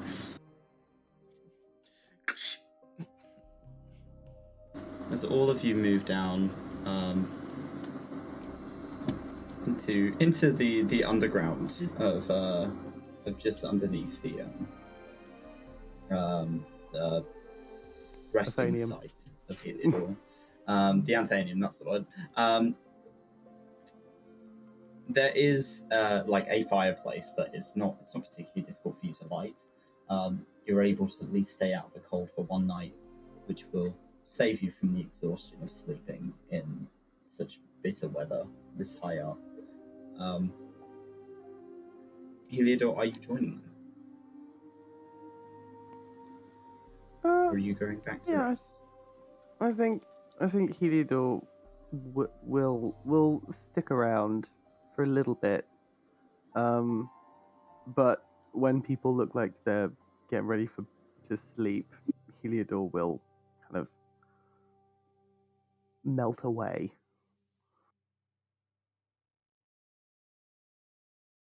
In the thralls of the evening, is there anything anyone would like to do? Talk about? The evening is yours. Lyre is going to be in one of the corners of the room. He is going to be trying on his armor, and you can sort of see him struggling a little bit, not really having worn armor much before, but he's getting it on piece by piece, and you see he's kind of like adjusting it to the clothes that he's wearing. Since it's light armor, he can sort of put it over, but he's purposely revealing like bits of pink that sort of blend really well into the robes that he's already wearing. And then he is also going to continue carving at his trident. He's around if anyone needs him. Sinza, sitting next to Kaiden, just leans over. Kaiden, Yeah. what's your title? Like, My surname? No, like, you know how 𝘏𝘪𝘨 said that we needed a title? Yeah. You'd be like, Kaiden of the... Was it the 𝘞𝘰𝘭𝘤𝘰𝘮𝘦 Conclave? The 𝘞𝘰𝘭𝘤 Conclave? Yeah. Yeah. Or like Kaiden... Keeper organ of taker. organs. I don't Yeah. want to take people's organs. I want to keep my organs. So Kaiden organ keeper, maybe? Organ keeper? Like Kaiden dash Keep- organ keeper, maybe? Ymir's just listening into all of this. Kaiden, Hello. what is your last name?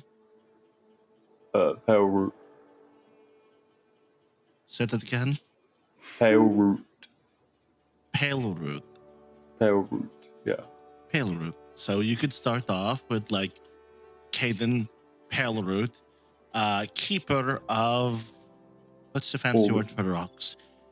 Oh, Keeper of stones, keeper of stones. guardian of organs, Oh, that's pretty good. Mm. That's Guardian actually of really organs. cool. Yeah, I like that a lot. aspiring good. lord of moss. That is a very good. I like that. Yeah. Aspiring Write that down. Lord of Moss. See, that's the Yeah. thing about the university system in the ring. It is half bullshit, half learning. So you just learn to fill in the gaps. I You're really good at remember with, like giving titles. oh yes, Ymir, it what's is like your title? What's your title? I told it is Ymir Duskweaver, residential blind bitch. It's a very good title.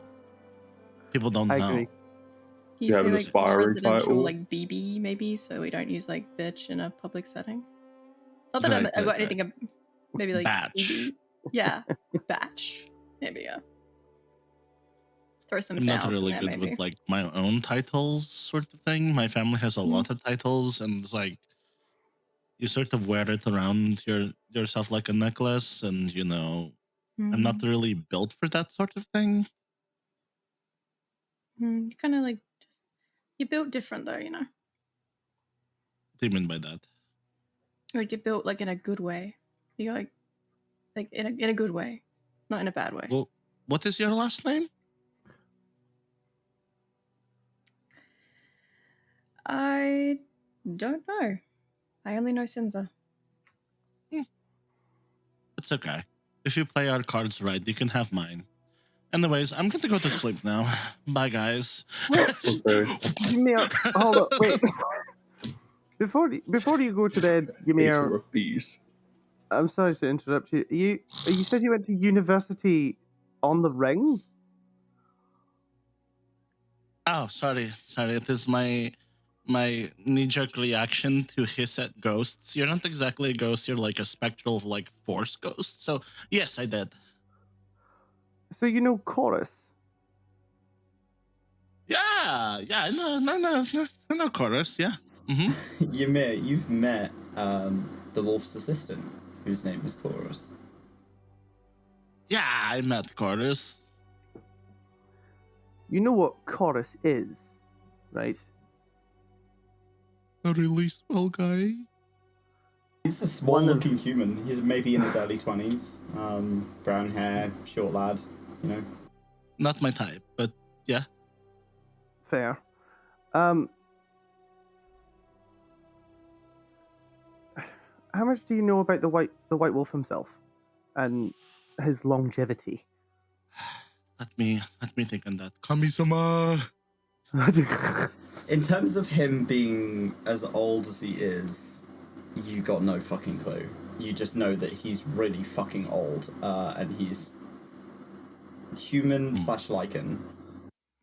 I know that he's really old, but he must wear a lot of lotion because he does not age at all, which is like kind of like, it must be like a bigwig thing, you know? Like, then again, Asmoths don't really live that long, so maybe my perception of living long is sort of like, I don't know, but as much as I claim that he is a family friend of my family, and I'm not that really close with my family. There's a lot to unpack there. But, doesn't age. I probably looks like a human. Might be something else, but you know, in today's society, you can be whatever you want to be. Even if you're an asshole. Very true. But this asshole does age. This is information that most people don't know, if anybody, actually. So I wish you to use this information wisely. The White Wolf is not immortal because Chorus, or the choruses, the many hundreds there are in fact him. He transfers himself into a chorus when the current body is weak and old. Like a simulacrum? Aye. So what you're saying is he can be killed. Aye. But you've got to that's kill perfect. a lot of choruses first. Oh man, I'll, maybe I'll put in a good word with the big D upstairs. By the big D, I mean my family, of course. We are the biggest Ds. Not in grades, by the way. I had really good grades because I'm really smart, but that is pretty privilege. But so like we have to destroy the choruses, and then hypothetically, I'm not saying that I commit murder. I would never commit murder, manslaughter at most. But like I have. Okay, I'm trying to do something called plausible deniability. Right. Oh, yes. I gotcha. Okay. Yes. Speaking in hypotheticals, you could do it by killing all the choruses, or trying to interrupt his transference into a new chorus. Oh, I know the perfect guy for that. She's gonna look in the direction where she thinks that Lyre is. He's not there. He's just like, I know. You're looking at Kaiden. They both look at each other. That one, really? What do you mean that one really is? Kaiden, is that? Oh, sorry. I know. Just Lyre's not even in this fucking room. Across the room, trying to put armor on, and he's just out of your sense. But I think we have a plan. I think. See, that is the beauty of all these people. I'm so used to like routine and planning and like being on top of everything. You know how much damage these guys soak? Like a lot. It's like Aye. They're my favorite people. Don't tell them that I told you that because I will deny everything. Understandable. Your secret's safe with me. Oh, also, I like them because they're really poor.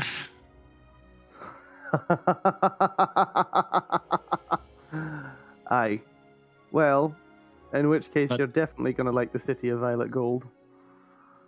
I mean, they're poor, but they're rich in something else. Spirit. Which is? Oh. And muscles. Most of them have muscles, except Lyre, but we're working on that. I was going to say, Lyre's quite lithe. No, but Lyre has like the biggest brain of us all. It's like almost bigger than mine. Oh. And also, Lyre has a tendency, and I know you might have noticed, but Lyre is actually kind of a cool guy. Every time he does this, like, it means he's really happy. Okay. Good to know. Like, his ambition can be kind of like, I notice it, like, where it's like, whoa, Lyre, chill out. But you know how sometimes in that friend group, we have that one friend that takes it way too far? Aye. That is Lyre, but he would do that for any of the homies. Fair. That's... Have you ever had the homie like that? I believe I was the homie like that. That's why you get along. It's kind of actually how I died. Being a bit too ambitious. You got too ambitious and then you died?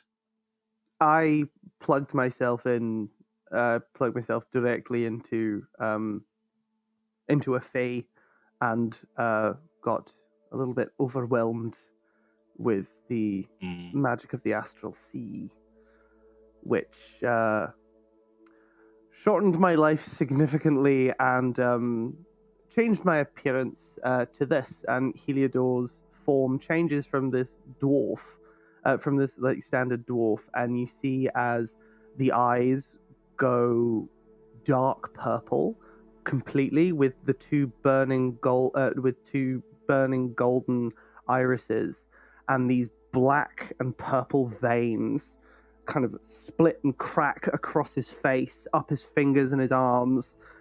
And when he opens his mouth, you can see that the kind of at the corners and creeping up from his lips are these veins of black and purple. This is what happens when you try and fuck too hard with a weave.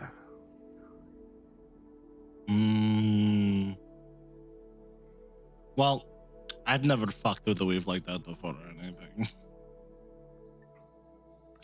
I think we both know that's a lie. Okay, but I didn't fuck it that hard, okay? Like, it was like an edging thing. Gosh. Just a tip, right? Yes, just a tip. Well done. Don't dive too much further, please.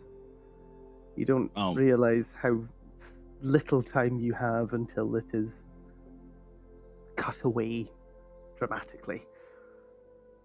Oh man, that is like something I've been calculating for a while. That's actually why I went on my little journal, my journey, my eat, pray, love journey, but it was more like scream, run, don't die, you know?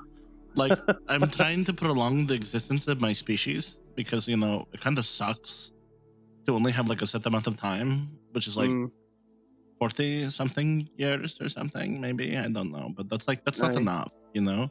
So I'm hoping that by the end of this that I can prolong the species of my people, whatever it takes. Well, in which case, well, he's a grim motherfucker, but the white wolf has lived for a very long time through the methods he's used. Okay, like maybe back then I would have taken that option, but I'm sort of morally obligated to follow my party's moral stuff. And based on the whole thing where my basically the equivalent of my parent was a torn soul, I don't really know how I feel about that. Like, I'm a capitalist by nature, but you know, there's like certain lines that we don't cross, and the whole thing with, you know, the soul thing, and you know, I'm pretty sure they didn't even pay my dumb hand at all. I don't even think dumb hands get paid. Oh my gosh, we're writing so many labor laws. Uh-huh. Didn't even have labor laws. I don't think you do. Or at least last I checked, you didn't. Well, I know what I'm doing if I survive. What's that? I didn't think you were going to ask that. I was really just going to assume it was like one of those three things. I'm going to be honest. Mm-hmm. Well, after you. Listen, Heliodor, when I first met you, I thought, oh gods, we're going to fucking die. But now that I got to know you, you and I are unfortunately, at least you and like two other members of my party, are very alike. Thank you know what? you. No, it's a good thing. It's a good thing. I mean, like, Okay. like I'm pretty sure one of us is a murderer, not me. But like, you should like. I know you're sort of dead. Not sorry. You know, I think. Don't be sorry about it. I've been gone for 100 years. It's fair. Listen, Heliodor, when I finish everything I need to do, I want to make you a body you can travel with us with, so we can go all sorts of adventures. Yes. I'm not trying to make you into a dumb hand, of course. You need to sign like we're going to work out, you know, employee rights, stuff like that, and insurance, stuff like that. I just want you to be my friend. I'm not really good at making friends. Usually I just follow them around like a tick, and then they're like, oh wow, you're so cool, Ymir, and I'm like, I know. I would happily be your friend.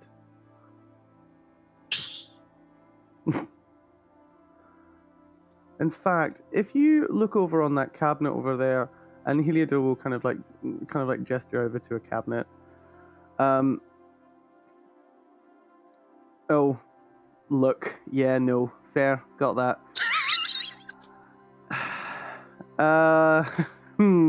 I can't touch anything either. Hold on. Somebody with eyes. Heliodor will kind of like go over to the drawers and be like, over here. Right. Goes over.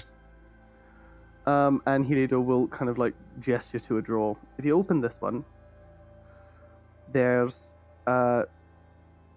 should be, hopefully, there should be a necklace.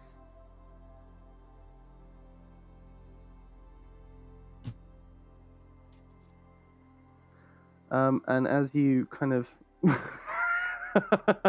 no, that's hardtack. No, be careful about that one. That's been down here for a few years now.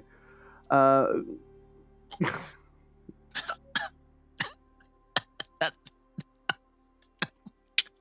I haven't had visitors in a while. Didn't need a supply run because obviously I don't eat. Right? I do miss tea though. Anyway, sorry. Yeah. Here you go. And kind of points out one of these boxes. It's this little red box. And when it's open, I think you'd be able to feel this thick metal chain. And you should stop. There might be weevils in that. Like, yeah. I don't know where I think the next delivery is in a couple of years. So sorry. I'll be there for that. What's this necklace? And you can feel that there is a gem kind of set into a disc that feels like it's got these twisting knot designs around it. For the others, you can see a golden chain, and sat in it is a brilliant red ruby, in a silver and gold disc. The gold disc is kind of covered with this silver knotwork around it. For a friend.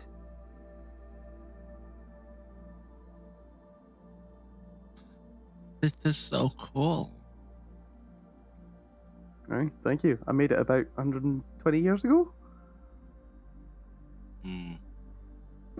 That's really cool. I wish I could help you, but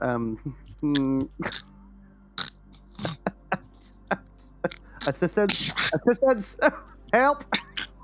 Nope. Kaiden will go over and help. Pulls it down. Puts it on.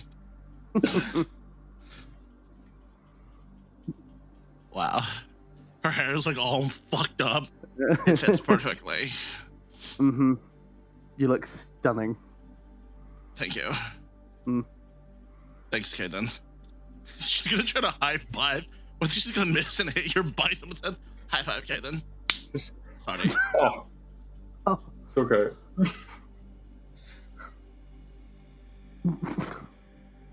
Grim, why would you hit me like that? Why would you hit me? Can't believe you've done this. Oh my god. Thank you. If there's nothing else that you guys want to cover this evening, as you lay down to rest, Heliodor, you feel the power of your engines beginning to wane. So you'll need to recover a little bit before you are called back again. Some of the cogs are beginning to stiffen, freeze up. We'll need a bit of work, but your scholars will come and give you some maintenance. Good night.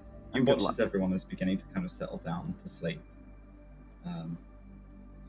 And as the firelight is flickering from this chamber, Heliodor begins to fade. there anything else you want to tell the party before you leave? Good night. Good luck.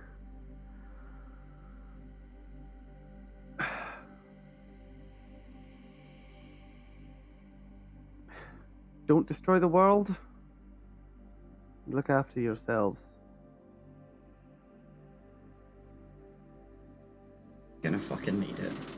And with that, Heliodor fades, and the room gets just a little bit colder without his presence. But with the four of you kind of curled up by the fire, the evening passes. And as the morning kind of picks up, you can hear outside sort of a strong wind is blowing. Distant kind of birds have woken up and are cawing overhead. It's relatively early, maybe looking at 8 or 9 in the morning. But you all get dreamless sleeps. It is peaceful, if you can call that peaceful. Sinza is probably no different than your usual sleep. But for the rest of you, it's more peaceful than it was the night before, at the very least.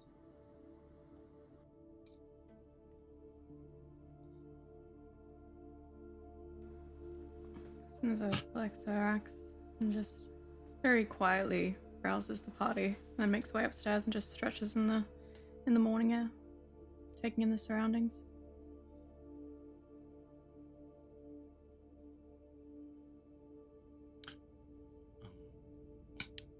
Ymir would have already woken up, but she's still like in bed, or like still laying down somewhere. And she's still whittling down the knife, just like very carefully. Just committing to that. It's be like the weirdest thing to say. She's like,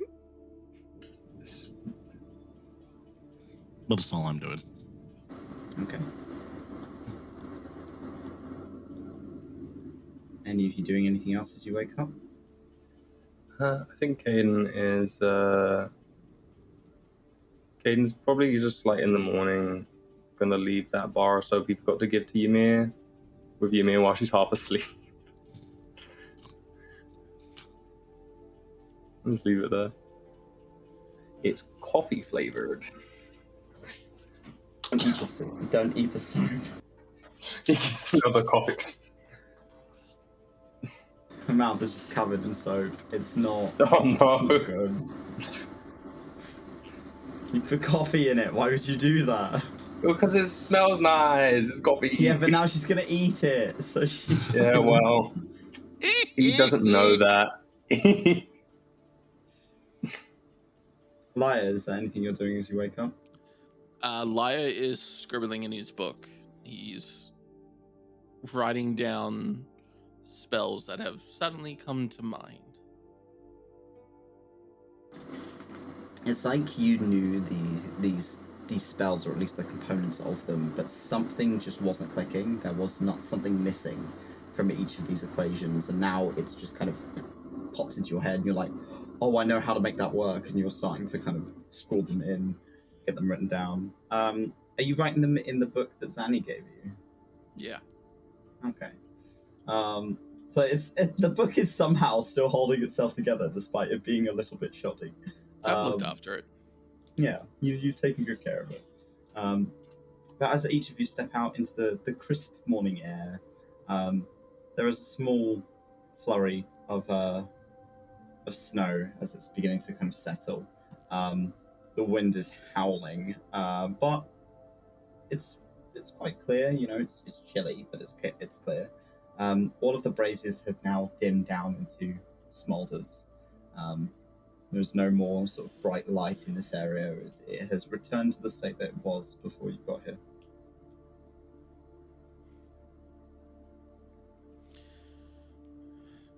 To the city? To the city. Did you want to head to the city or the sanctum first? Because there is that big fuck-off church. Oh yeah, let's go to church. Well, that's just before the city, isn't it? It's like a small crevice off to the It's side. underneath the city, but you can Oh. get Okay, into just it without needing to Yeah. go through the city. Yeah, I'm down for that. Okay. So we will begin to head off and start the trek back down the mountain. It's a long walk. It was initially, you're making your way down past the point where you saw the fallen Asmoth and her Domhan. It takes you a good maybe 4 or 5 hours before I need you all to roll me a perception check, please. Oh wait, I just need to update her because we had a long rest. I didn't... Yes, everyone long rest. You're also now using your level 8 sheets. Yippee! Yay. This is the first good perception check I've rolled this entire campaign. 18. 18, Slay. 10. Ooh, 10. that is 24. All right. 21. All right. 21. Listen, I'm Okay, literally so- the daredevil. Sinza, You can't see shit. We give you the batons. location. Sinza, the only thing you're kind of focused on is you're kind of looking up, hoping that you'll catch a glimpse of the cloud giants again. Seeing if you'll get to see them on the high kind of open landscape above you. But it's a bit too foggy here. You're kind of moving down through the cloud layer at this point, and you're losing sight of the 𝘞𝘭𝘮 above you. The rest of you, Ymir, you step on something and your foot goes down further than you're expecting. And it's a divot in the ground. It's a footprint. Very similar to the ones that you had seen on the way up. Those kind of large, almost stone-like feet that have left uneven footprints in the floor. Lyre and Kaiden, you also both notice this, these divots and the fact that they're kind of trailing in and out of the mountainside, out of the cliff face, as if that is walked directly into the stone, and then a few steps further down the path, it has moved back out and back onto the path. Can I smell anything? Yes. I was about to say, give me a smell check. And Give I'm me like, a "What the fuck is smell check. It's perception You check. can give It's You can smell give me an check. investigation, you can sniff. I'm gonna sniff like I'm looking for truffles. Investigation. What? I hate having a minus on it. It's a 9. I rolled an 11. A 9, okay. Sniff. You sniff it. It smells like stone and wet grass, which is kind of what the floor is made of at this Okay. point. So Okay. it smells like Yeah. dirt in bits that have dirt on them. It smells like dirt. They go into the cliff face. Yes. Oh, I see what you mean. Can I, with an 18, can I see, or can I make an investigation check really of the rocks nearby and just sort of scan for irregular movement or irregular shaping, I guess? Yeah, roll me an investigation check. Oh, it's not the best. 5 plus 5, 10. 10, okay. You're kind of running a hand along the cliff wall, trying to find any weird kind of divots, anything that seems out of place. Kind of making your way down and around. You get to about here with the party in tow.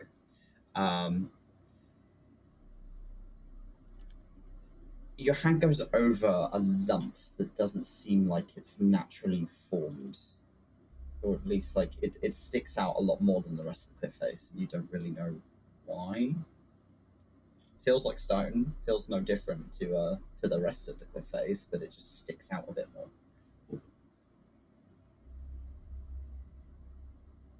he'll relay that to the party, just letting it know it's strange. Do you think Sykes hiding? Ymir? With my 20, basically my 20 plus something, can I 24. interpret this as like, this is not good? Can I see this as a threat? Given what you've managed to kind of analyze of these footprints and what you were told by the Asmoth, it's safe betting that that's probably not good. It's, yeah, you either want to give that a wide berth or deal with it. Better to be safe than sorry. There's not really any space to give it a wide berth. Ymir pulls out the knife she's been working on.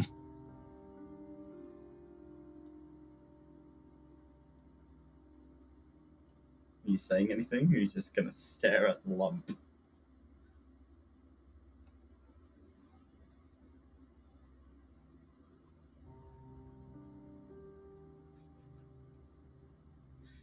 You're just staring. The rest of you are I'm like, staring at the lump? yeah, are you? Are you just kind of like, Oh, what are you doing? oh shit, I thought I wasn't staring at the lump. I thought I was like, can I determine? Okay, I was just like, okay, yeah, okay, shit, I just thought we were like, Stab the lump.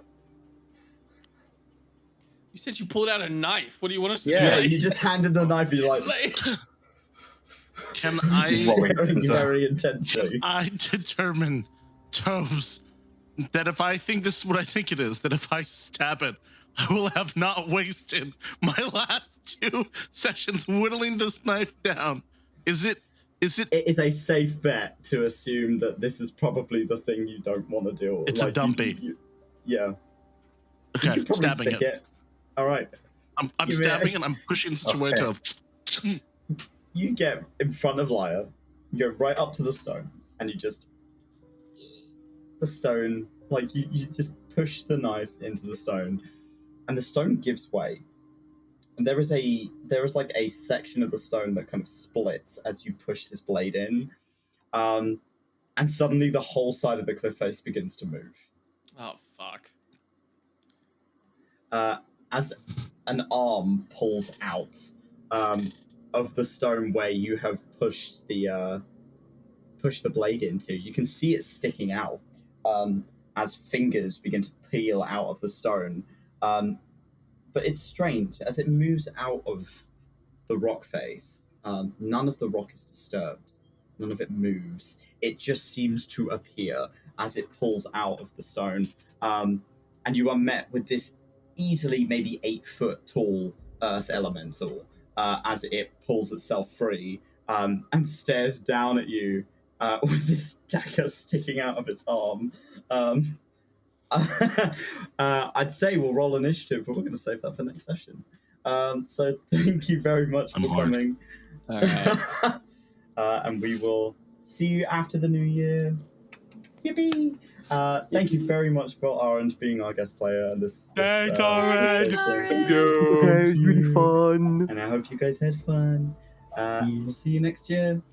Bye-bye. Bye-bye. Bye. Bye. Salada.